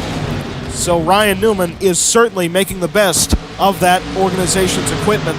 Just 3 seconds off the back bumper of race leader Martin Truex Jr. The 40 now of Quinn Houff has started to drop off of the back bumper of Martin Truex Jr. So maybe he was just sandbagging right there, or the 40 has started to drop off worse than the 19 was. But you got to watch out for that 21 of Cindric. He's really rolling the bottom of the racetrack and certainly hounding that 40 of Quinn Houff. But look at that shallow entry that Houff made stick through turns 1 and 2. That was an impressive line for Houff to be able to run. Looked like he was going to slide way up the racetrack, but just planted that 40 into the racetrack. You know, it's rare when you're able to wear the left side tires on a short track such as this. That means that you have all 4 tires planted into the racetrack. Typically, you don't get that much wear on the left sides because you have all the weight setting on the right front, most likely. Some teams try to set up on the right rear, but it looks like this 40 team has got that car set up to where it is essentially planted into the racetrack with all 4 tires. That's exactly what you want for good mechanical grip. He's starting to run down the 19 of Truex. Once again, the 77 of Justin Haley's been moved up the racetrack, as well as here comes Newman to the bottom. He clipped the apron just a little bit right there with his left sides. Got the 6 car a little bit loose into turn 3. He's going to make his way around Alex Bowman, try and stick his nose underneath the 77. Couldn't quite do it, and Justin Haley clears it. And you know, we have still gone without an accident here at Richmond, which I am very much impressed with. Typically, this racetrack does get some cautions, breed cautions type moments in the race, but maybe I could be jinxing that, because we could certainly see that later on in this race. We've had some phenomenal green flag runs here at Richmond so far. You can see farther back the 77 of Justin Haley gets back down to the inside, and the 6 of Newman has made his way up into 8th position, getting around the 95 of Harrison Burton. And the 77 of Justin Haley might be coming under fire right now of the 6 of Newman, as that number 6 car is the fastest car on track right now. The 61 put the bumper to the 95 of Harrison Burton, moving him up the racetrack, and the 26 of Ankrum slid on the exit of turn 4. Really close racing right here at Richmond, and it looks like the 26 of Ankrum is going to take advantage of that and move up into 10th position. You see the 37 of Eric Jones finally starting to make his presence known in the Chevrolet for JTG Daugherty Racing, just outside the top 10 right now. And the 40 of Quinn Houff has been moved up the racetrack by the 21 of Cindric. Cindric has assumed the 2nd position. Fortunately for the 40, he got down to the inside line just in time. We got a car stalled on the front straightaway. The caution flag waves as the 24 of William Byron stalled on the front stretch. Almost contact right there for 2nd spot between the 21 of Cindric and the 40 of Quinn Houff. Martin Truex Jr. leads the field back to the caution flag here at Richmond. 21 of Cindric assumes 2nd with a bold move on the 40 of Quinn Half. Then the 55 of Ross Chastain made his way to 4th, and the 12 of Ryan Blaney dropped down to 5th as he was checking up for the stalled number 24 of William Byron. So first of all, here's the move the 21 made on the 40. Got a great drive off of turn 4. The 40 car is struggling with a little bit of that rear grip. Dove down to the inside through turns 1 and 2. Trying to slide that 40 car off the racetrack right there, forcing him to use up all of the usable racing surface. Made the move down through turns 3 and 4, and Cindric has now made his way up into 2nd. Quinn Half is just lucky he was able to get down to the inside line as the 55 of Chastain is also struggling with rear grip and slid off of 4. And as if William Byron's season just couldn't get any worse, running through turns 3 and 4, and he had made his way up in his 26th position, the car just cuts out and comes to a halt. Tough break for this number 24 team. I wonder if they can get him back out on the racetrack. Looks like an electrical problem on the 24 team. And so now we have a round of pit stops. Race leaders, Martin Truex Jr., Austin Cindric, Quinn Half, Ross Chastain. It looks like the entirety of the field will be hitting pit road this time by. And they got the 24 Byron back out on the racetrack. Looks like it was just an electrical problem, but he is scored 2 laps behind the race leader. Still a tough break for Byron, but he is still in the race in case somebody drops out. You know, I would have expected more cars to try and stay out and assume that Stage 2 victory. However, in the race off of pit road, Martin Truex Jr. is the first car off, picking up right where he left off on the racetrack. Austin Cindric in 2nd. Then you have Ryan Blaney in 3rd, Kurt Busch 4th, and Quinn Half in 5th. A lot of track position loss for that number 40 team. And the 55 of Ross Chastain has lost about 15 positions with a very slow stop, as well as a tough stop for the 77 team of Justin Haley. A good stop, though, for the 22 of Joe Logano. Picked up a little bit of track position right there. And the 6 of Newman is going to restart in 6th position as well. So another good stop out of Roush Fenway Racing. And the 19 of Martin Truex Jr. has got his work cut out for him on this restart, with only a few laps to go in the end of stage number 2, because he is going to have the lap car of William Byron restarting right up in front of him, because Byron did not have to come back down pit road on this cycle. Lights are off on the pace car this time by. We're going to go back green with just 7 laps to go in stage number 2. And you really got to keep your eyes on that lap car of William Byron. How hard will he fight race leader Martin Truex Jr. to stay scored as just 1 lap behind the race leader? Because if he gets past, it's back down to 2 laps down. Pace car ducks on the pit road. Martin Truex Jr. leads the field out of turn number 4 and into the restart zone with just a few laps to go in stage number 2. There's the green flag. Truex already getting stopped up just a little bit by the 24 of Byron. Here comes Cindric into turn 1, puts the bumper to the 19 of Truex. Truex gets moved up the racetrack. Can he get the drive off of turn 2? And he does so. Truex will clear the 21 of Cindric into turn number 3. A great move made up on the outside line. That second groove is starting to rubber in. And now we have the 21 of Cindric still trying to hold on to second. Kurt Busch on the inside, trying to go for 3rd spot. Tyler Ankrum almost out of nowhere, racing for 5th, now going for 4th. And Martin Truex Jr. still has to deal with the 24 of William Byron, taking that clean air off the front end of the 19 car. Because remember, Byron doesn't really have that many problems on the 24. It's not like he's damaged. His car just cut out. So he is still rather competitive in that number 24 machine, running right up in front of the 19. But look at that run that Truex gets on the exit of turn 2. Makes the look to the inside. Might get pinched down just a little bit through 3 and 4, but he makes the move cleanly. Cindric still holding on to second, and his exit gets pinched off by the 24 of William Byron. Now just 4 laps to go in stage number 2. The 24 actually clears the 21 of Cindric. I'm sure that's not going to make Cindric very happy. And farther back, we have a battle for position. Logano on the inside of Newman, trying to make up as many spots as he can. Right now, I believe he would actually take home the regular season point lead if the race were to end now.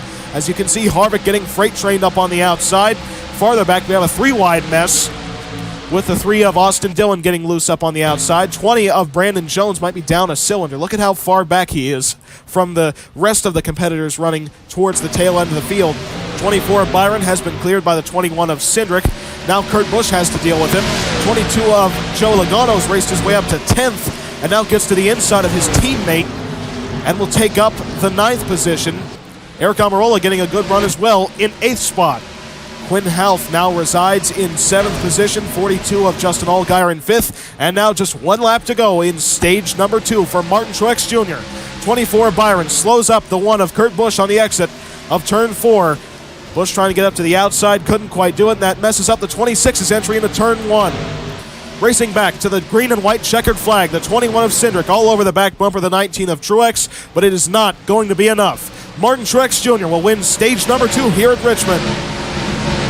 Truex takes home the stage 2 victory, and the 19 for Joe Gibbs Racing above the 21 of Austin Cindric, who had a great run there at the end. The 1 of Kurt Busch in 3rd spot, 42 of Justin Allgaier raced his way all the way up to 4th position, and Tyler Ankrum driving his way all the way to 5th with a great run there in the final few laps of stage number 2. And so now, after just a quick break, we'll be back right here from the Richmond Raceway for the beginning of the final stage.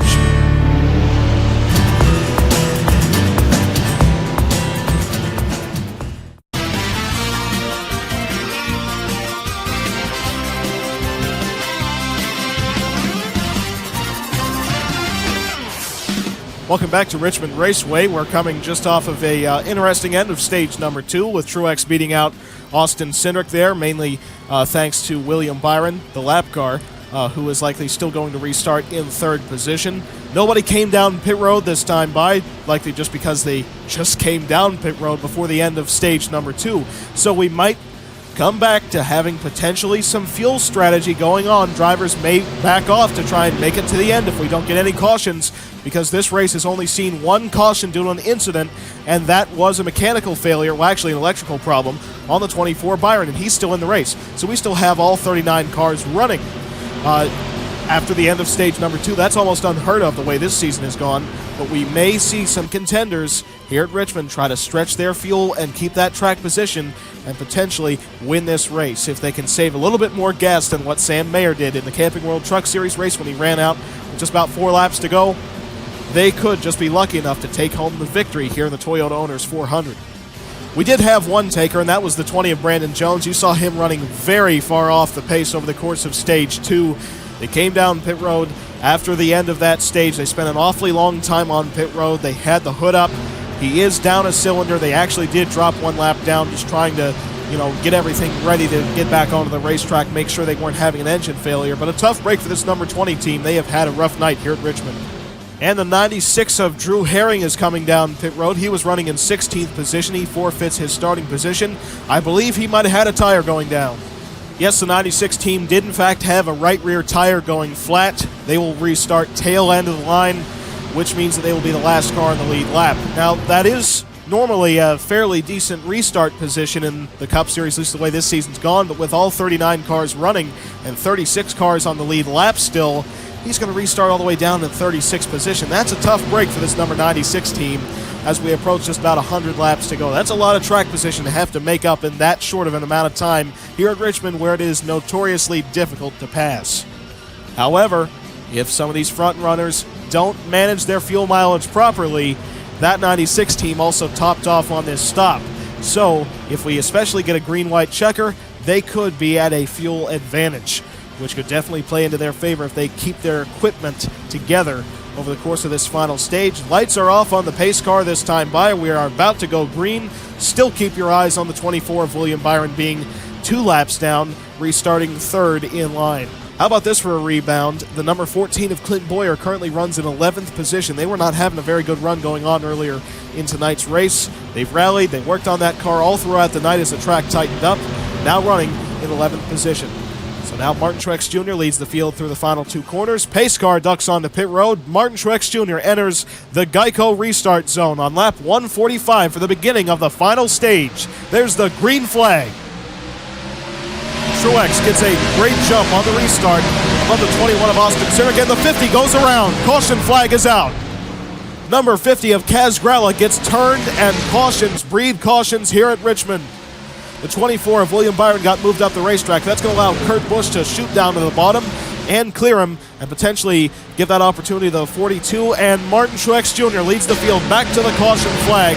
A very early second yellow in the final stage here at Richmond. Truex is your race leader. Cindric running in 2nd, Kurt Busch in 3rd. Then you have Justin Allgaier 4th and Harrison Burton all the way up into 5th position. 22 drove his way up to 8th spot, and the 4 of Harvick sets in 27th. This could be a huge points night for that Team Penske Ford. So here's what happened on the restart. It was a bit of an accordion effect. The 43 of Myatt Snyder checks up a little bit as Keselowski tried to jump up to the outside. Then the 50 has to get on the brakes. The 23 of Bubba Wallace doesn't quite get the memo in time and makes contact with the left rear quarter panel of the 50 of Kaz Grala, turning him sideways and around, and right up in front of, yet again, the 3 of Austin Dillon. And he actually misses Dillon, fortunately, but catches the 20 of Brandon Jones, who was already having a tough night. Fortunately for Jan Magnussen, he made it through. He's right in the midst of that top 30 battle. Quite a bit of damage on the 50 of Kaz Grala, being clipped by the 20 of Brandon Jones. Tough break for that number 50 team. But I was about to mention, if it would have hit the number 3 of Austin Dillon, that'd be just another wreck that he was taken out in that was not his doing. But fortunately, the 3 car made it through, but his RCR teammate of Kaz Grala was not so lucky.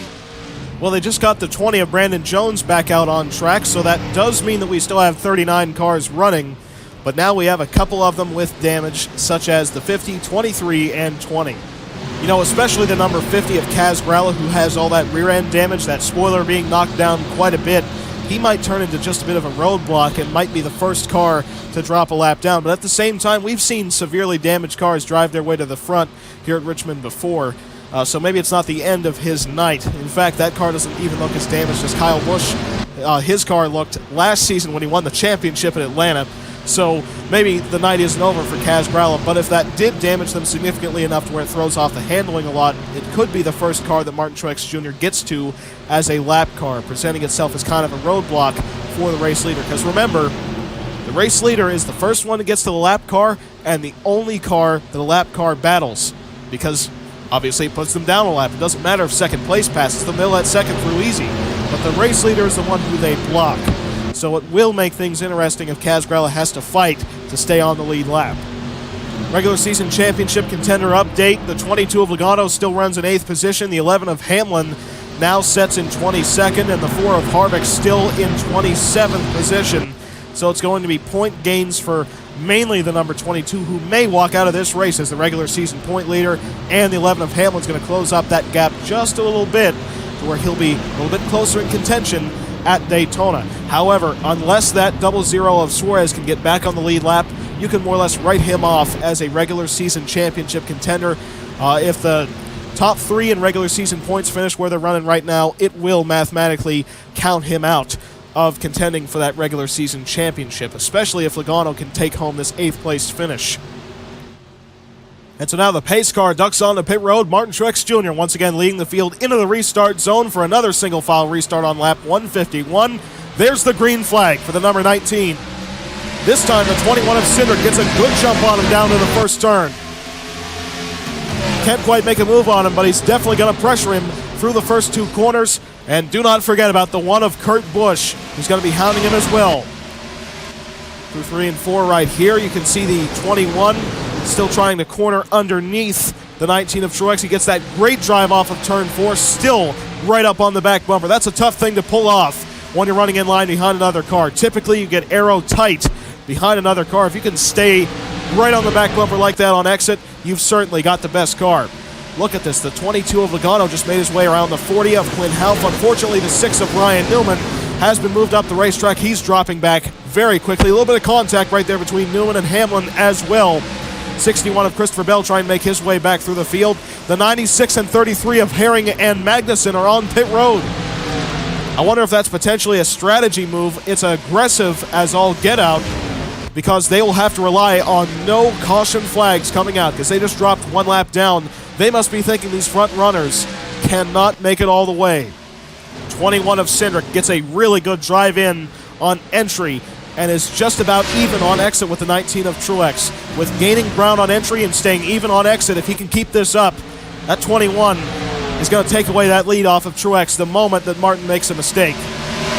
Farther back, we have the 26 to the inside of the 22 of Logano. That will move Ankrum up into 6th position. Logano now being barely freight trained on the inside. You got the 14 of Clint Boyer making his way around him. Boyer is a 2-time winner here at Richmond. Won here back in 2008 and in 2012 for Richard Childress Racing and Michael Waltrip Racing. trying to win here tonight and lock himself into the playoffs in his final full-time season. The 42 of Justin Allgaier still trying to figure out a way around the lap car of William Byron.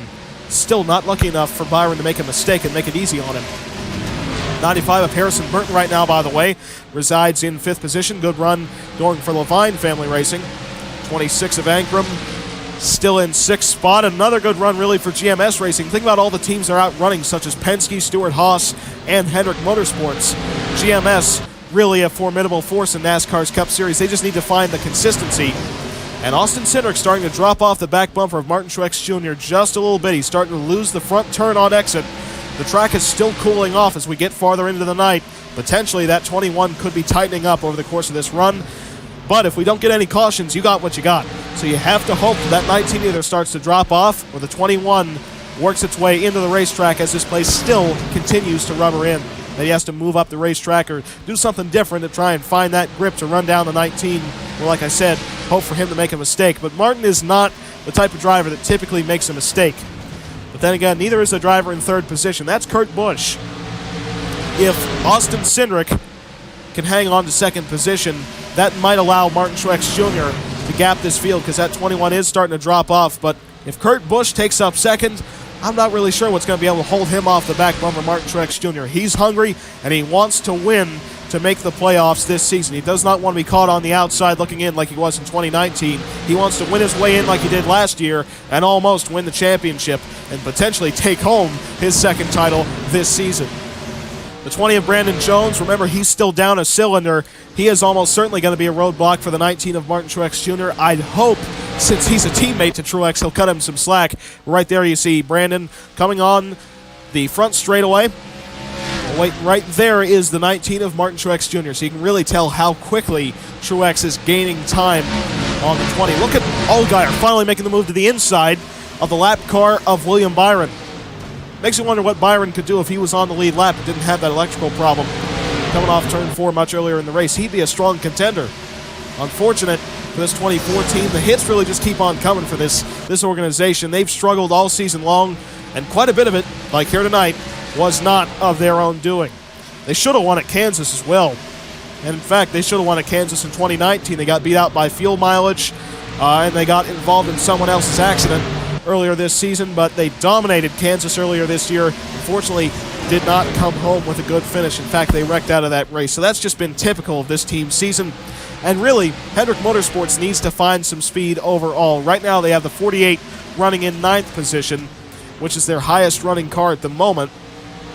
Behind them, they have the 9 of Chase Elliott, who has scored 2 wins this season at Nashville and the New Hampshire Motor Speedway road course. He runs in 15th position.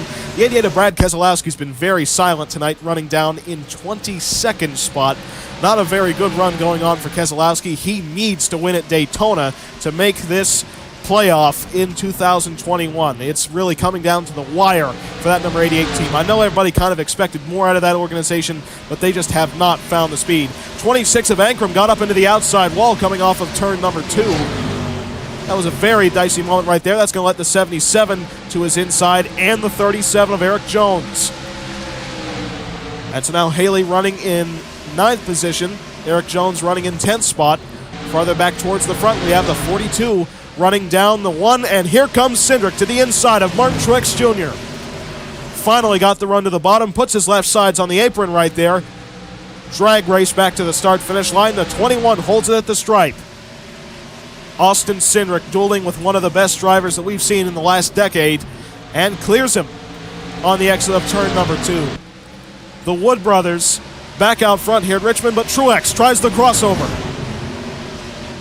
Martin Truex Jr. quickly retakes the race lead here at Richmond. Can Cindric get back to the inside line? That's the critical question into turn number 1. If he can get back down to the bottom, he'll slow the bleeding, but can't quite do it. Kurt Busch fills the gap. Cindric might be able to clear him on the exit of 2 and cut down into turn 3. Kurt Busch tries the dive bomb but couldn't make it stick, so Cindric will still hold on to 2nd. There's the 20 of Brandon Jones right in front of the leaders. Truex gets around him easily. Will he be a roadblock for the 21? Not quite. Could potentially pinch off his exit right here of turn 2. But really not that much of a distraction for the front runners. Take a look at this move by Justin Allgaier, turning down to the inside of the one of Kurt Busch. Could try and dive bomb him into one, and he doesn't. Side by side between Chip Ganassi Racing teammates for third spot, but Busch clears him on the outside. That shows you that second groove has started to definitely wear in. And the 20 of Brandon Jones blocked the 14 of Clint Boyer just a little bit. That's going to let Joey Logano to the inside. The number 4 of Kevin Harvick currently runs in 28th position, so as the 22 moves forward, the 4 just keeps dropping back. So this is going to definitely shake up the outlook of the regular season championship coming into the final race in 2 weeks' time at Daytona. Right now, your top 4 competitors at the start-finish line. Let's wait for scoring. They are separated by 9/10 of a second. 2 seconds back to the 5th place runner, who is now Joey Logano. Huge point stay still as they continue to march forward. Could Logano take home a victory? Because they have certainly worked their way into this racetrack. If the fuel mileage plays into their favor, they could certainly walk out of here with the trophy in the Toyota Owners 400. 42 of Allgaier runs wide into turn 1. Lets Kurt Busch clear him. And Busch still holding on to that third spot. Martin Truex Jr. is going to start running into lap traffic here very soon. The 99 and 7 cars running back towards the tail end of the field. Those two running partial schedules this season. 23 of Bubba Wallace attempting the full season, but they have missed about 7 or 8 races so far this year. Tough year for 2311 in its first campaign as a full-time team. They're going to come back next year much stronger, though, with that next-gen car. It's going to be essentially a reset for the whole organization. Well, not just for the whole organization, every team in NASCAR's Cup Series. That's going to make things a little bit more competitive next year, especially for them.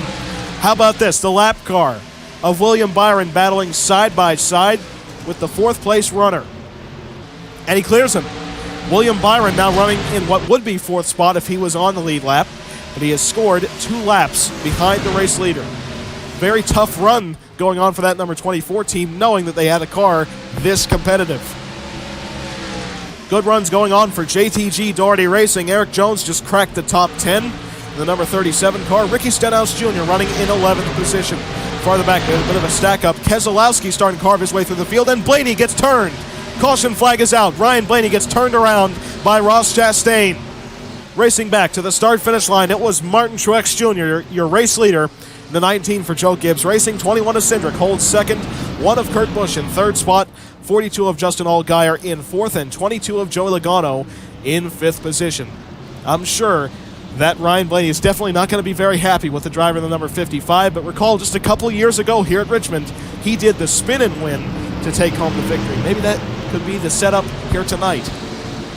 Ryan Blaney running in 22nd position at this time, gets forced 3 wide between 2 Starcom Speed Station cars of Ross Chastain and Chase Briscoe. Chastain just not cutting him a break on the exit of turn number 2, continues to make contact with him, just gets fed up with him essentially, and sends him for a spin coming off of turn number 2. Fortunately, very minimal contact on that left rear to the inside wall. Really no damage on that number 12 machine.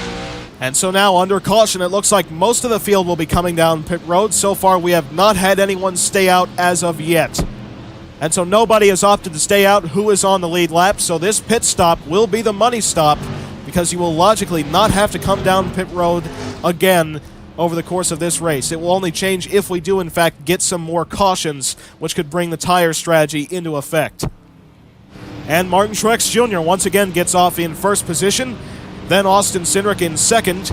Kurt Busch in third. Joe Logano leapfrogs the 42 car, picking up 4th position out of pit road. And Justin Allgaier gets off in 5th. Clint Boyer up to 6th position. And the 11 of Hamlin lost a little bit of track position on pit road, but mainly a slow stop for the 47 of Stenhouse. Drops him outside of the top 10, but a good stop for the 57 of Larson, picking up quite a bit of track position. Kevin Harvick got a pretty good pit stop as well. He has made his way up into 24th position. Still, though, with Logano running in 4th, that's not going to be enough for Harvick to leave this race as the point leader. And if you look farther back behind Harvick, that's the 18 of Kyle Busch. He's been almost silent in tonight's race. Currently running down in 27th position. Just no handle on the racetrack. They've been chasing it all night, and they still have yet to find it. With about 70 laps to go here at Richmond. Kyle Busch certainly not happy over the radio but at least he has those wins to fall back on to where this is not a big points hit. And so we had 2 lap cars stay out on the racetrack, those being the 96 of Drew Herring and 20 of Brandon Jones. They decided to stay out, and that's going to complicate the restart just a little bit because they're going to start ahead of race leader Martin Truex Jr. So MTJ has definitely got his work cut out for him on this one, having to pass those 2 lappers and not get slowed up by them, allowing the 21 of Cindric to potentially try a dive bomb on him. The 20 of Brandon Jones might not try and hold him up, but the 96 of Drew Herring almost certainly will. Pace car hits pit road. Martin Truex Jr. leads the field out of the final corner and into the restart zone on lap 182 here at Richmond. There's the green flag. He's already getting slowed up by the lap car of Brandon Jones, who's down a cylinder. We got cars diving down to the inside, and one gets turned around farther back. I believe that might have been Quinn Helf. Here comes Alex Bowman on the inside out of nowhere as the outside line got choked up. Look at this move by Bowman, shooting out to the race lead. Martin Truex Jr. gets forced up all the way into the marbles, and Bowman is now your race leader as the caution flag waves. A huge shakeup on this restart. The Joe Gibbs racing cars did not work together right there. I believe the 96 of Drew Herring got one of his laps back, but Bowman is now the race leader. A huge shakeup towards the front. Eric Jones has been handed second, Kurt Busch third, Denny Hamlin raced up to fourth, and the 21 of Cindric running in fifth. The 22 of Logano dropped all the way down to 10th. Once again, an accordion-style restart here towards the back of the field. Ryan Blaney, who had just gotten turned around a little bit ago, makes contact with the 40 of Quinn Helf, sending him around on the exit of turn number 4. Right up in front of the 99 of Ryan Preece. A little bit of damage on that 99 car up into the outside wall as well. 12 of Blaney didn't get out of this without getting some damage as well. 24 of Byron misses it. And then the 33 of Magnussen still right into this mess. Fortunately, does not get very much damage out of this whatsoever. And how about this remarkable restart by Alex Bowman? He restarted this race down in 7th position. The lap car of Brandon Jones blocked the field so badly on that restart, getting a very slow jump because he's down a cylinder and blocking the top 6 cars. Into turn number 1, the 48 just sails it off into the corner and takes away the race lead, going from 7th to 1st in 2 corners, and Eric Jones taking up 2nd. A remarkable restart here at Richmond that has completely changed up the front runners here in the Toyota Owners 400. And this time by, most of the leaders opt to stay out, but we have the 11th place runner of Christopher Bell down pit road. Let's see if we have any more takers. The 4 of Kevin Harvick try and go off strategy. They realize it was not working so far. They're going to try and go off strategy, put on tires, and maybe be able to charge their way through the field in this final, potentially final run to the checkered flag. But cautions do breed cautions here at Richmond. We might not be done with yellow flag periods. But with that 22 running in 10th, and the 4 car was all the way down around 30th, they needed to try and go off strategy and see if they can pull something together here at Richmond. So because we have 35 cars still on the lead lap and Harvick and Bell pitted, they're going to restart down in 34th and 35th spot. So they definitely have their work cut out for them, but especially in Harvick's case, they had to do something different, and it might just work out for them being on fresher rubber than all the cars up in front of them. How about this? The number 8 of Tyler Reddick currently resides in 7th position. He made it through the melee on the restart, even cleared Martin Truex Jr. in the madness through turns 3 and 4. Reddick has a shot at a great finish here at Richmond. If he could win this, that'd be a massive playoff upset. And he's within the top 30 in regular season points, so it would actually bump out Logano, unless Logano holds the regular season point lead following this race, which right now he actually does hold the point lead. That is depending on where Harvick finishes, and obviously where Logano finishes as well. But if Logano comes out of this race with the point lead, that will lock him in, and that's going to turn into a battle of those with one win for the final spot in normal points. See, this is what kind of convolutes it even more if Logano can in fact win that regular season title. But that's going to come down to the last lap at Daytona as well in 2 weeks. But Tyler Reddick could definitely try and win his way into the playoffs here tonight at Richmond. He's got a half-decent car, and if things keep going their way like the last restart did, he could take home the trophy. But you got to admit, the luckiest 2 people here are Alex Bowman and Eric Jones. They had about 10th place cars at best, but that restart gave them the perfect opportunity to get that track position because of that slow number 20 car who's down a cylinder. They are now out front. They have that track position in what could potentially be the final run to the checkered flag. They are in prime position to win this thing now, being out front. Typically, you have to do this through strategy. They just did it from a lucky break on track. Pace car hits pit road. Alex Bowman leads the field out of turn number 4 and into the restart zone on lap 188. Keep your eyes on the 20 of Brandon Jones, restarting in 4th in line. He's still down a cylinder and is going to choke up the field on the restart once again. Look at this. He's trapped Hamlin in line. That's another teammate, and that's going to let Tyler Reddick on the bottom. Reddick picks up a few positions on that restart, right up to the back bumper, the 11 of Hamlin. 10 of Almirola almost got up into the outside wall, and now the 20 is blocking the outside line, which includes names like Logano and Hamlin and Truex. Oh, and take a look at this. The 18 of Kyle Busch is down pit road. He's got a vibration, and the 4 and 61 of Bell and Harvick are back down. They are serving a speeding penalty each. An absolutely huge hit for that number 4 team of Kevin Harvick, being a championship contender. This might hand Joey Logano the regular season point lead following the race here at Richmond. The 37 of Erik Jones starting to drop off from the back bumper of the 48. Kurt Busch runs in 3rd spot. He's probably the favorite now, as they've kicked the number 19 of Martin Truex Jr. well outside of the top 10 from getting freight train. Still stuck in line behind his teammate. Truex gets down to the bottom, but he's in 31st position. That's almost insurmountable with how many laps are left. A very, very tough break for the 19 team, but an even worse break for the 4 of Harvick, 61 of Bell, and 18 of Kyle Busch. And I'm sure the Monday morning meeting at Joe Gibbs Racing's office between Brandon Jones and Martin Truex Jr. is going to be very heated, as that number 20 team more or less cost the 19 a shot at the victory. There's the lap car of Christopher Bell, who had to serve that speeding penalty. He's carving his way back through the field. And how about this? The 37 of Erik Jones runs in 2nd, and the 47 of Ricky Stenhouse Jr. is in 4th. Both JTG Daugherty Racing cars in the top 5. That is very unexpected here at Richmond, but a remarkable performance by that organization here in the Toyota Owners 400.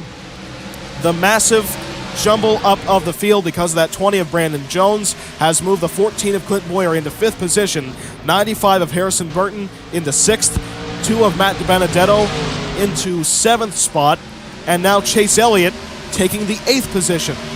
As Ryan Newman got moved up the racetrack just a little bit, now he moves the 42 up the hill. And Ricky Stenhouse Jr. has been moved up the hill by the 14 of Boyer. Boyer will assume the 4th position, as now the top 3 contenders get spread out just a little bit. Bowman trying to run away with this. Above the 37 of Erik Jones. Jones has had a bit of an equipment deficit driving for JTG Daugherty Racing, but if he plays his cards right, he could take home the victory here tonight at Richmond. But you definitely need to keep your eyes on the 1 car of Kurt Busch. He is a master at these short track races.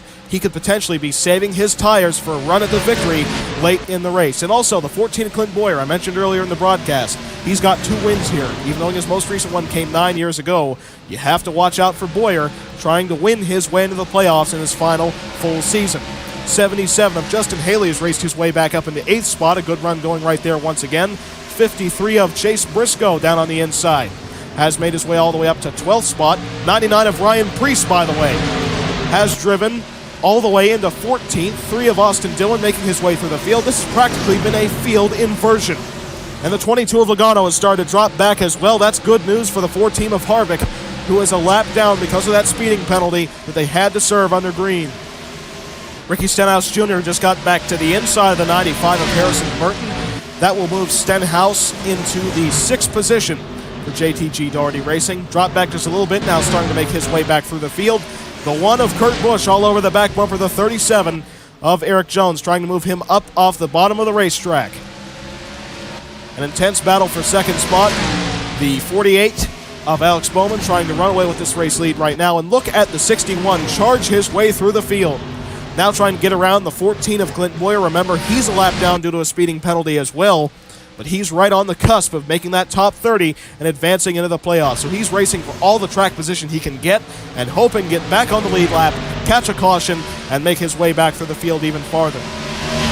And watch out for this 21 of Austin Cindric. If he has enough time left, he's made his way all the way to 10th position and could certainly make his way back towards the front. But he is at a 5-second deficit from the race leader of Alex Bowman. But look at who is right up in front of Bowman. It's the 20 of Brandon Jones, who more or less inverted the field. 22 Logano is still fading. Gets moved up off the bottom by the 19 of Martin Truex Jr. He now runs down in 22nd spot. But remember, the 4 of Harvick is in 36th, still a lap down. So it's still a pretty good point night for that 22 if they can stay in that position. And the 20 of Brandon Jones slowed up the 48 of Alex Bowman very slightly. But fortunately, he was able to make it past the 20 without getting completely bogged down.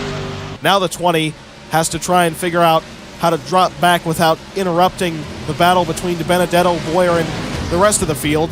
As the caution flag is now waving, the 50 of Kaz Grala is blown up. It checks up the 48, and the 37 of Eric Jones beats him back to the stripe. We have a lead change coming back to the caution flag. Eric Jones is now your race leader. Remember that he was the leader at the Nashville Fairgrounds, and then a caution flag came out in front of him. He got damage out of that and had to check up and lost the lead in that mess. Similar situation here, but it plays to benefit Eric Jones, handing him the race lead. Check this out. Coming down into turn number 3, Kaz Grala running right in line behind Bubba Wallace. Jan Magnussen turns in just a little bit too early, clips the right rear quarter panel of the 50, right up into the outside wall. Lucky to not clip the 57 of Larson. The 50 takes a hard lick up into the outside safer barrier and also turns around the 33 of Magnussen in the mess. A tough break for that number 50 team, getting involved in 2 accidents. This one appears to be terminal. Then look at this, coming back to the start-finish line. Obviously, there's fluid being leaked out onto the racetrack. The 48 of Bowman has to check up and slides a little bit in it. Coming back to the start-finish line, the 37 of Eric Jones beats him to the stripe, and Jones is your race leader here at Richmond. The 1 of Kurt Busch took second, and there is the 48 of Bowman sliding through the grass. A tough break for Bowman. Just a very unlucky scenario coming off of turn number 4, having a wrecked car right up in front of you. And so officially, the number 50 of Kaz Grala is the only car out of the race so far after 208 laps of competition. Took that huge lick up into the outside wall. Fortunately, obviously Grala drove back to the garage, so he is uninjured in that number 50 car. Jan Magnussen still on the racetrack, so we still have 38 cars on the racetrack. We have 31 on the lead lap.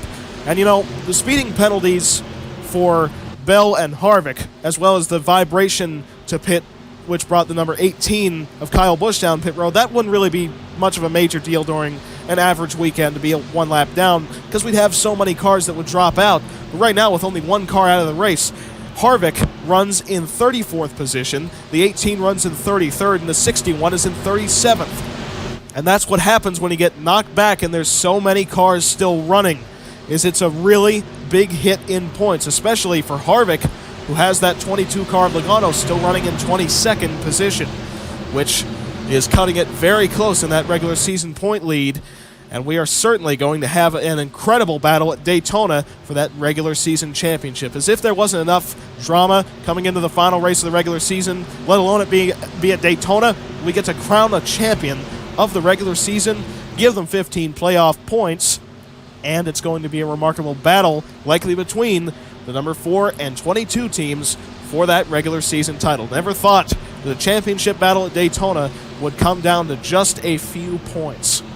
Remember that we've had 24 whole races to get to this point, and there are still 3 regular season point contenders and 2 contenders within just a few points, those being Logano and Harvick, who really have not scored that many victories this season. In fact, you add both their wins together for this season and equals just 1. Only Harvick won back at Louisville, which was the shortest race of the season, mind you, but both those drivers have been so consistent that they remain on top of the regular season point standings. Eric Jones leads the field through turns 3 and 4. Pace car ducks onto pit road. Jones enters the Geico restart zone on lap 211 here at Richmond. And there's the green flag. Eric Jones gets a great jump on the restart. Once again, Brandon Jones creates a checkup into the first turn. Clint Boyer takes advantage of it. Myatt Snyder going 3 wide on the bottom. An incredible dive into the first turn. Contact between the 99 and 12 right there on the exit of turn 2. Great battling all throughout the field right now as the field's still fanning out for track position. Ryan Newman making his way back through the field. Multiple rows of 3 wide racing right now. And Bowman is all over the back bumper of the 1 of Kurt Busch. He's not done yet. Sure, that setback was big, but it's definitely not going to take him out of race-winning contention. Look at the field running 3 abreast in multiple rows back there. Unfortunately, last week's winning team of Justin Allgaier had to come down pit road. They had a tire going down. They are now 1 lap behind the race leader of Eric Jones, who is fighting for his life right now, trying to stay out in front of Kurt Busch, the 2004 Series champion, and Alex Bowman, that number 48 car, who has an incredibly fast hot rod right now. But these top 3 battling for that first position has brought the 14 of Clint Boyer, the 2019 Series champion, into the mix for the victory. Here comes the 48, making the look to the inside of the 1 of Kurt Busch, put the bumper to him, but Busch cuts him off. Every driver in this top, 7, would love to take home the victory here tonight because it would guarantee them a spot in the playoffs, because none of these drivers are currently locked in and they reside within the top 30. Martin Truex Jr. gets turned around. The caution flag is out as the stage number 2 victor gets turned. Racing back to the start-finish line, it is Eric Jones above Kurt Busch, Alex Bowman, Clint Boyer, and Justin Haley, who drove his way all the way up to 5th position. How about Myatt Snider as well, running in 6th spot, Newman 7th, Ryan Blaney in 12th, Ricky Stenhouse Jr. 9th, and Austin Dillon in 10th. We're almost certainly set up for a surprise winner here tonight at Richmond, given the fact that Martin Truex Jr. just got turned around as well, and he looked to have the dominant car earlier on. So here's what happened to Martin Truex Jr. Tries to get down to the inside of the 88 of Brad Keselowski. The 40 of Quinn Half fills that gap. A little bit of contact made right there between the 19 and 40, and then Half just finishes him off. Coming off of turn 2, I'm sure Truex is definitely not happy about that situation, but the stage 1 winner turns around the stage number 2 winner here at Richmond. So Quinn Half now resides in 13th position, while the 19 of Martin Truex Jr. was dropped down to 30th by it being turned around by the number 40. I'm sure Truex is steaming on that radio right now. You know, Myatt Snider currently resides in 6th position, and could you imagine if he could put Richard Petty's famous number 43 back in victory lane here in Richmond, Virginia, a racetrack that Richard himself found tremendous amounts of success over the course of his then Grand National and Winston Cup Series career, primarily on the fairgrounds here before they reconfigured this place into a 3/4 mile. He won on the half-mile fairgrounds, which was the way the track was set up pre-1988. And so now the pace car ducks onto pit road. Eric Jones leads the field out of the final corner and into the restart zone on lap 221. Here at Richmond, there's the green flag. And Jones gets a tremendous restart above the number 1 of Kurt Busch. About a 2-car length separation already down to turn number 1. Here comes Bowman on the bottom. Alex Bowman's going to take away 2nd spot into turn number 3. Kurt Busch fading. Clint Boyer going to try and take 3rd down on the bottom. Brad Keselowski makes a 3-wide move on the inside of the racetrack farther back, getting around at least Austin Dillon and Daniel Suarez, although Suarez is a lap behind the race leader right now. Ryan Newman got moved up the racetrack, and here comes Snider on the bottom. Myatt Snider running a fantastic race in that number 43 for Richard Petty Motorsports, trying to get a nose underneath the 1 of Kurt Busch, but couldn't quite do it. As Busch closed the door into turn 3, here comes Ryan Blaney on the inside. Remember, he's had a very tough night, being involved in multiple accidents. Down on the inside, he's going to get around the 77 and take up 6th position. And the 19 of Martin Truex Jr. was back down pit road. I heard that they had a tire rub that they had to get addressed. Truex is now a lap behind the race leader. Even tougher break for this number 19 team. They are completely out of contention here at Richmond. And look at this separation out front. The 48 of Bowman all over the back bumper of the 37 of Eric Jones. Jones certainly has to play defense here at Richmond, but I'm not sure if that's going to amount to that much, because here comes the 48 turning down to the inside. Bowman has fantastic traction coming off of the corners. Absolutely no wheel spin. 37, though, trying to pinch him down on the bottom, trying to run in that 2nd groove. Couldn't quite do it. Clint Boyer trying to shake it up with these two, but he gets moved up the racetrack, and Bowman is back out front. Jones looks like he's going to get back in line in 2nd position unless Kurt Busch tries a dive bomb. Couldn't quite do it, and the 14 of Boyer goes wide, allowing Myatt Snider to the inside. Less than 25 laps to go here at Richmond. Alex Bowman out front, trying to take home his first win in the number 48. and the first win for that number in the Cup Series since Jimmy Johnson at Texas back in 2019. But it's not going to come easy, because that 37 of Eric Jones is not done with him yet.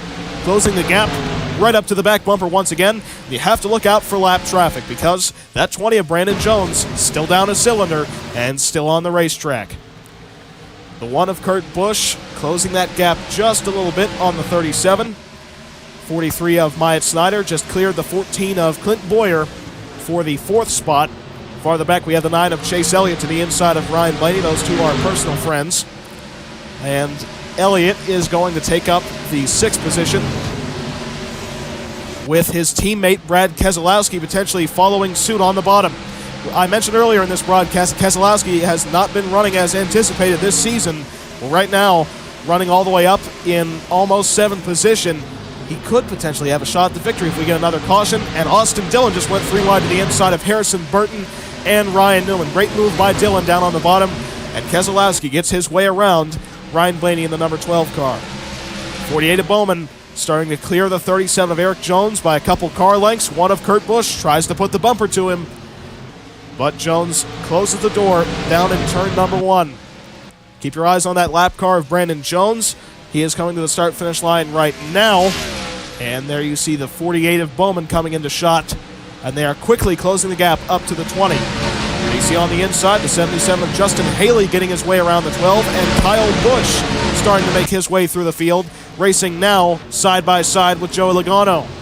That will move Kyle Busch up into 10th. They've had a rough night here at Richmond, that number 18 team. But through all the trials and tribulations of this 234 laps so far, they have worked on their car continuously every single caution lap, and they finally got it to where it started to handle well. Maybe it's too little too late to try and go for a victory, but a 10th place finish with how bad that thing was handling early on, I guess you could say that's a bit of a victory. The 11 of Hamlin down on the inside of the 22 as well. Hamlin clears him. That 4 car of Kevin Harvick, remember, he's a lap down, still residing down in 31st position. The 00 of Daniel Suarez has pulled behind the wall. They had a mechanical failure, so Suarez is now out of it. You can more or less completely write him off as a regular season title contender now, as Clint Boyer goes to the inside of Myatt Snyder. That will move Boyer up into 4th position. But right now, with Hamlin running 10th, Logano in 12th, and Harvick down in 31st position, this is going to be a very big point day for the 11 and 22 teams trying to make this into an all-out battle for that regular season title at Daytona in the Coke Zero Sugar 400. The battling out front has brought the number 9 of Chase Elliott into the mix. He's running in 6th position. Remember, he stole away the victory at Nashville in a late race charge on the number 18 and 14 cars of Clint Boyer and Kyle Busch. Well, it looks like Chase Elliott might be in prime position in these last 14 laps to maybe make a charge on the 48 of Alex Bowman, his teammate. Here we come entering turn number 1, the lap car of Brandon Jones right in front of the leader. He chokes off his entry just a little bit. But for the most part, Bowman gets around him cleanly. Looks like Eric Jones as well as Kurt Busch will be able to get around the 20 car without much hassle as well. So fortunately, Jones is starting to get out of the way of the race leaders, unlike how he was racing them earlier on in tonight's Toyota Owners 400. The nearest lap car to the number 48 of Alex Bowman is the 96 of Drew Herring, who is currently scored 12 seconds behind the race leader. But right now, that 48 car of Bowman is setting sail and driving away from the 37 of Eric Jones. The separation is now about half a second between the 48 and 37 cars. Keep your eyes on that 9 of Chase Elliott. Looks like time's running out to try and make a shot at the victory, but Elliott has a shot at getting at least a top 5 finish off the 43 of Myatt Snyder. And I was talking about Hendrick Motorsports struggling earlier on in tonight's broadcast. Well, guess what? Bowman's out front. Elliott running in 6th. Brad Keselowski 7th. They obviously had that trouble with William Byron earlier on, but still a great run here tonight for Hendrick Motorsports. Boyer to the inside of Kurt Busch with now just 10 laps to go here at Richmond. And Clint Boyer is going to take up 3rd spot. Elliott almost tried to make a 3-wide move into turn 1, thought better of it. He's going to fall in line behind the 43 and try to get around Kurt Busch, but Busch might clear him on the outside, and he doesn't. 9 car of Elliott gets forced wide, and now the heat has been removed off the back bumper of the 37 of Eric Jones, giving him the shot to try and chase down the 48 of Bowman. And even if Eric Jones cannot steal away the victory here tonight, It's been a fantastic performance for that JTG Daugherty Racing team. They finished runner-up at Louisville. Even if they take home a runner-up here at Richmond, it's nothing to get down on themselves about because they are steering in the right direction for a very strong run in 2022 because they have already re-signed Eric Jones for a multi-year deal, and obviously the sponsorship from Kroger will be retained as well. Look at this. Clint Boyer has ran down the number 37 of Eric Jones. Looks like we might have a battle for second position, and that's exactly what Alex Bowman wants to see. Those two get together and start battling and allow that 48 car to gap them. Take a look at this. Farther back in the field, we have Corey LaJoie racing up with drivers such as Eric Almirola and Kyle Larson. An impressive run going on for Spire Motorsports' second car, while their primary car of Justin Haley runs in 8th position. So a great night for Spire. Myatt Snyder just ran wide down to turn number 1 with just 5 laps to go. Brought the 9 car of Chase Elliott up to his back bumper, but Elliott could not capitalize. And so now with just 3 laps to go at the start-finish line, the 48 of Bowman holds the lead by about half a second above the 37 of Eric Jones, although Jones closed the gap just a little bit on that last lap. Now it's 0.4 of a second. At this rate, he will not get the race lead in time, but he is definitely closing the gap up to the 48 of Bowman. Maybe Jones conserved some of his tires just a little bit to make a late race run at the 48 car of Bowman as Boyer slid up the racetrack just a little bit. Now 2 laps to go, and the separation was 4.5 tenths, so the 48 is back on track. Bowman trying to score his first win of the season and become a late playoff lock as there's no lap traffic up ahead of him, and we are still under green. At the start-finish line, there is just 1 lap to go here at Richmond for Alex Bowman. He was handed the lead earlier on in this race by the number 20 of Brandon Jones, and he has absolutely capitalized on the track position that he was gifted by the slow number 20, who was down a cylinder. Now, into turns 3 and 4, the 37 car is close, but it is not going to be enough. Another second-place finish for Eric Jones, a great finish there, but Alex Bowman will win here at Richmond, putting that 48 car at Hendrick Motorsports back into victory lane. Bowman, a very late playoff lock here in NASCAR's Cup Series. With now just 1 race left in the regular season, Bowman is locked into the playoffs in the 2021 season. Not too much of a surprise, but it still took them longer than they had anticipated. After finishing 5th in points last season, they had a very rough start to the year here in 2021, but Bowman takes home the victory. They didn't have the best car, but they played the best strategy. They took advantage of others' mistakes, and the 48 team is back in victory lane. Allies' first win with driver Alex Bowman, and Bowman's first win in his new number, 48. Hendrick Motorsports now finally has a second car guaranteed into the playoffs, with the 48 of Alex Bowman joining the number 9 of Chase Elliott as a guaranteed championship contender here in the 2021 season. And so Alex Bowman has won here at Richmond, his first victory in the number 48 car at Hendrick Motorsports, locking himself into the playoffs, and he did it by exactly half a second above Eric Jones, who finished second at Louisville, now second here at Richmond. And like I was saying during the final few laps, even knowing this is a runner-up finish, once again, that's nothing for that team to get down on themselves about. They have the performance to take home a victory in the final 11 races of the season and prep themselves for next year with that next-gen car. They are certainly going to be contenders with how well they've ran this year. Clinton Boyer brings the 14 car home in 3rd position, just didn't have enough time to try and race his way past the 37 and get the 48. I think had this race been about 300 laps, Boyer would have won the thing, but he just didn't have enough time to pull it off. Kurt Busch pulls off a great 4th place finish. That's exactly what that team needs. Unfortunately, though, with how tight the playoff scenario is, they still have to win Daytona to make that top 16. Myatt Snyder for Richard Petty Motorsports finishes in 5th spot. A great run for that 43 team. They needed a big boost such as this. Chase Elliott gets 6th position in the number 9 car. Brad Keselowski in 7th in the 88 for Hendrick Motorsports. HMS won the race and finished top 10 with 3 of their 4 cars. That's certainly their best run of the 2021 season. Potentially, Hendrick Motorsports is peaking at the right time with the final 11 races right up ahead of us. Justin Haley gets 8th position in the 77 for Spire Motorsports. Great run there. He's prepping for a 2022 season after getting some good runs recently. A 3rd place at Loudon, now an 8th here at Richmond. even knowing the rookie season's kind of been a bit of a throwaway year due to issues that were not of his own making. Still, they have a lot to look forward to in 2022. Ryan Blaney finishes in 9th spot, a spin earlier on, getting involved in more trouble, still brought it home in 9th position, and Denny Hamlin rallied all the way up to 10th position after a tough run here tonight. Austin Dillon, by the way, rallied up to 11th. Joey Logano finished in 13th spot. So that's going to be a big deal in points, with Harvick finishing down in 33rd and Logano in 13th. That's enough to hand him the regular season point lead. And take a look at how Harvick's struggles here at Richmond and subsequent pit road penalty have knocked him from a 17-point advantage now to 3 points on the outside looking in. Joey Logano has taken over the regular season point lead here at Richmond Raceway. Logano holds a very uncomfortable 3-point lead above Harvick, and Logano, even though he doesn't have a win yet this season, is presently locked into the playoffs if he can stay on top of that regular season point lead.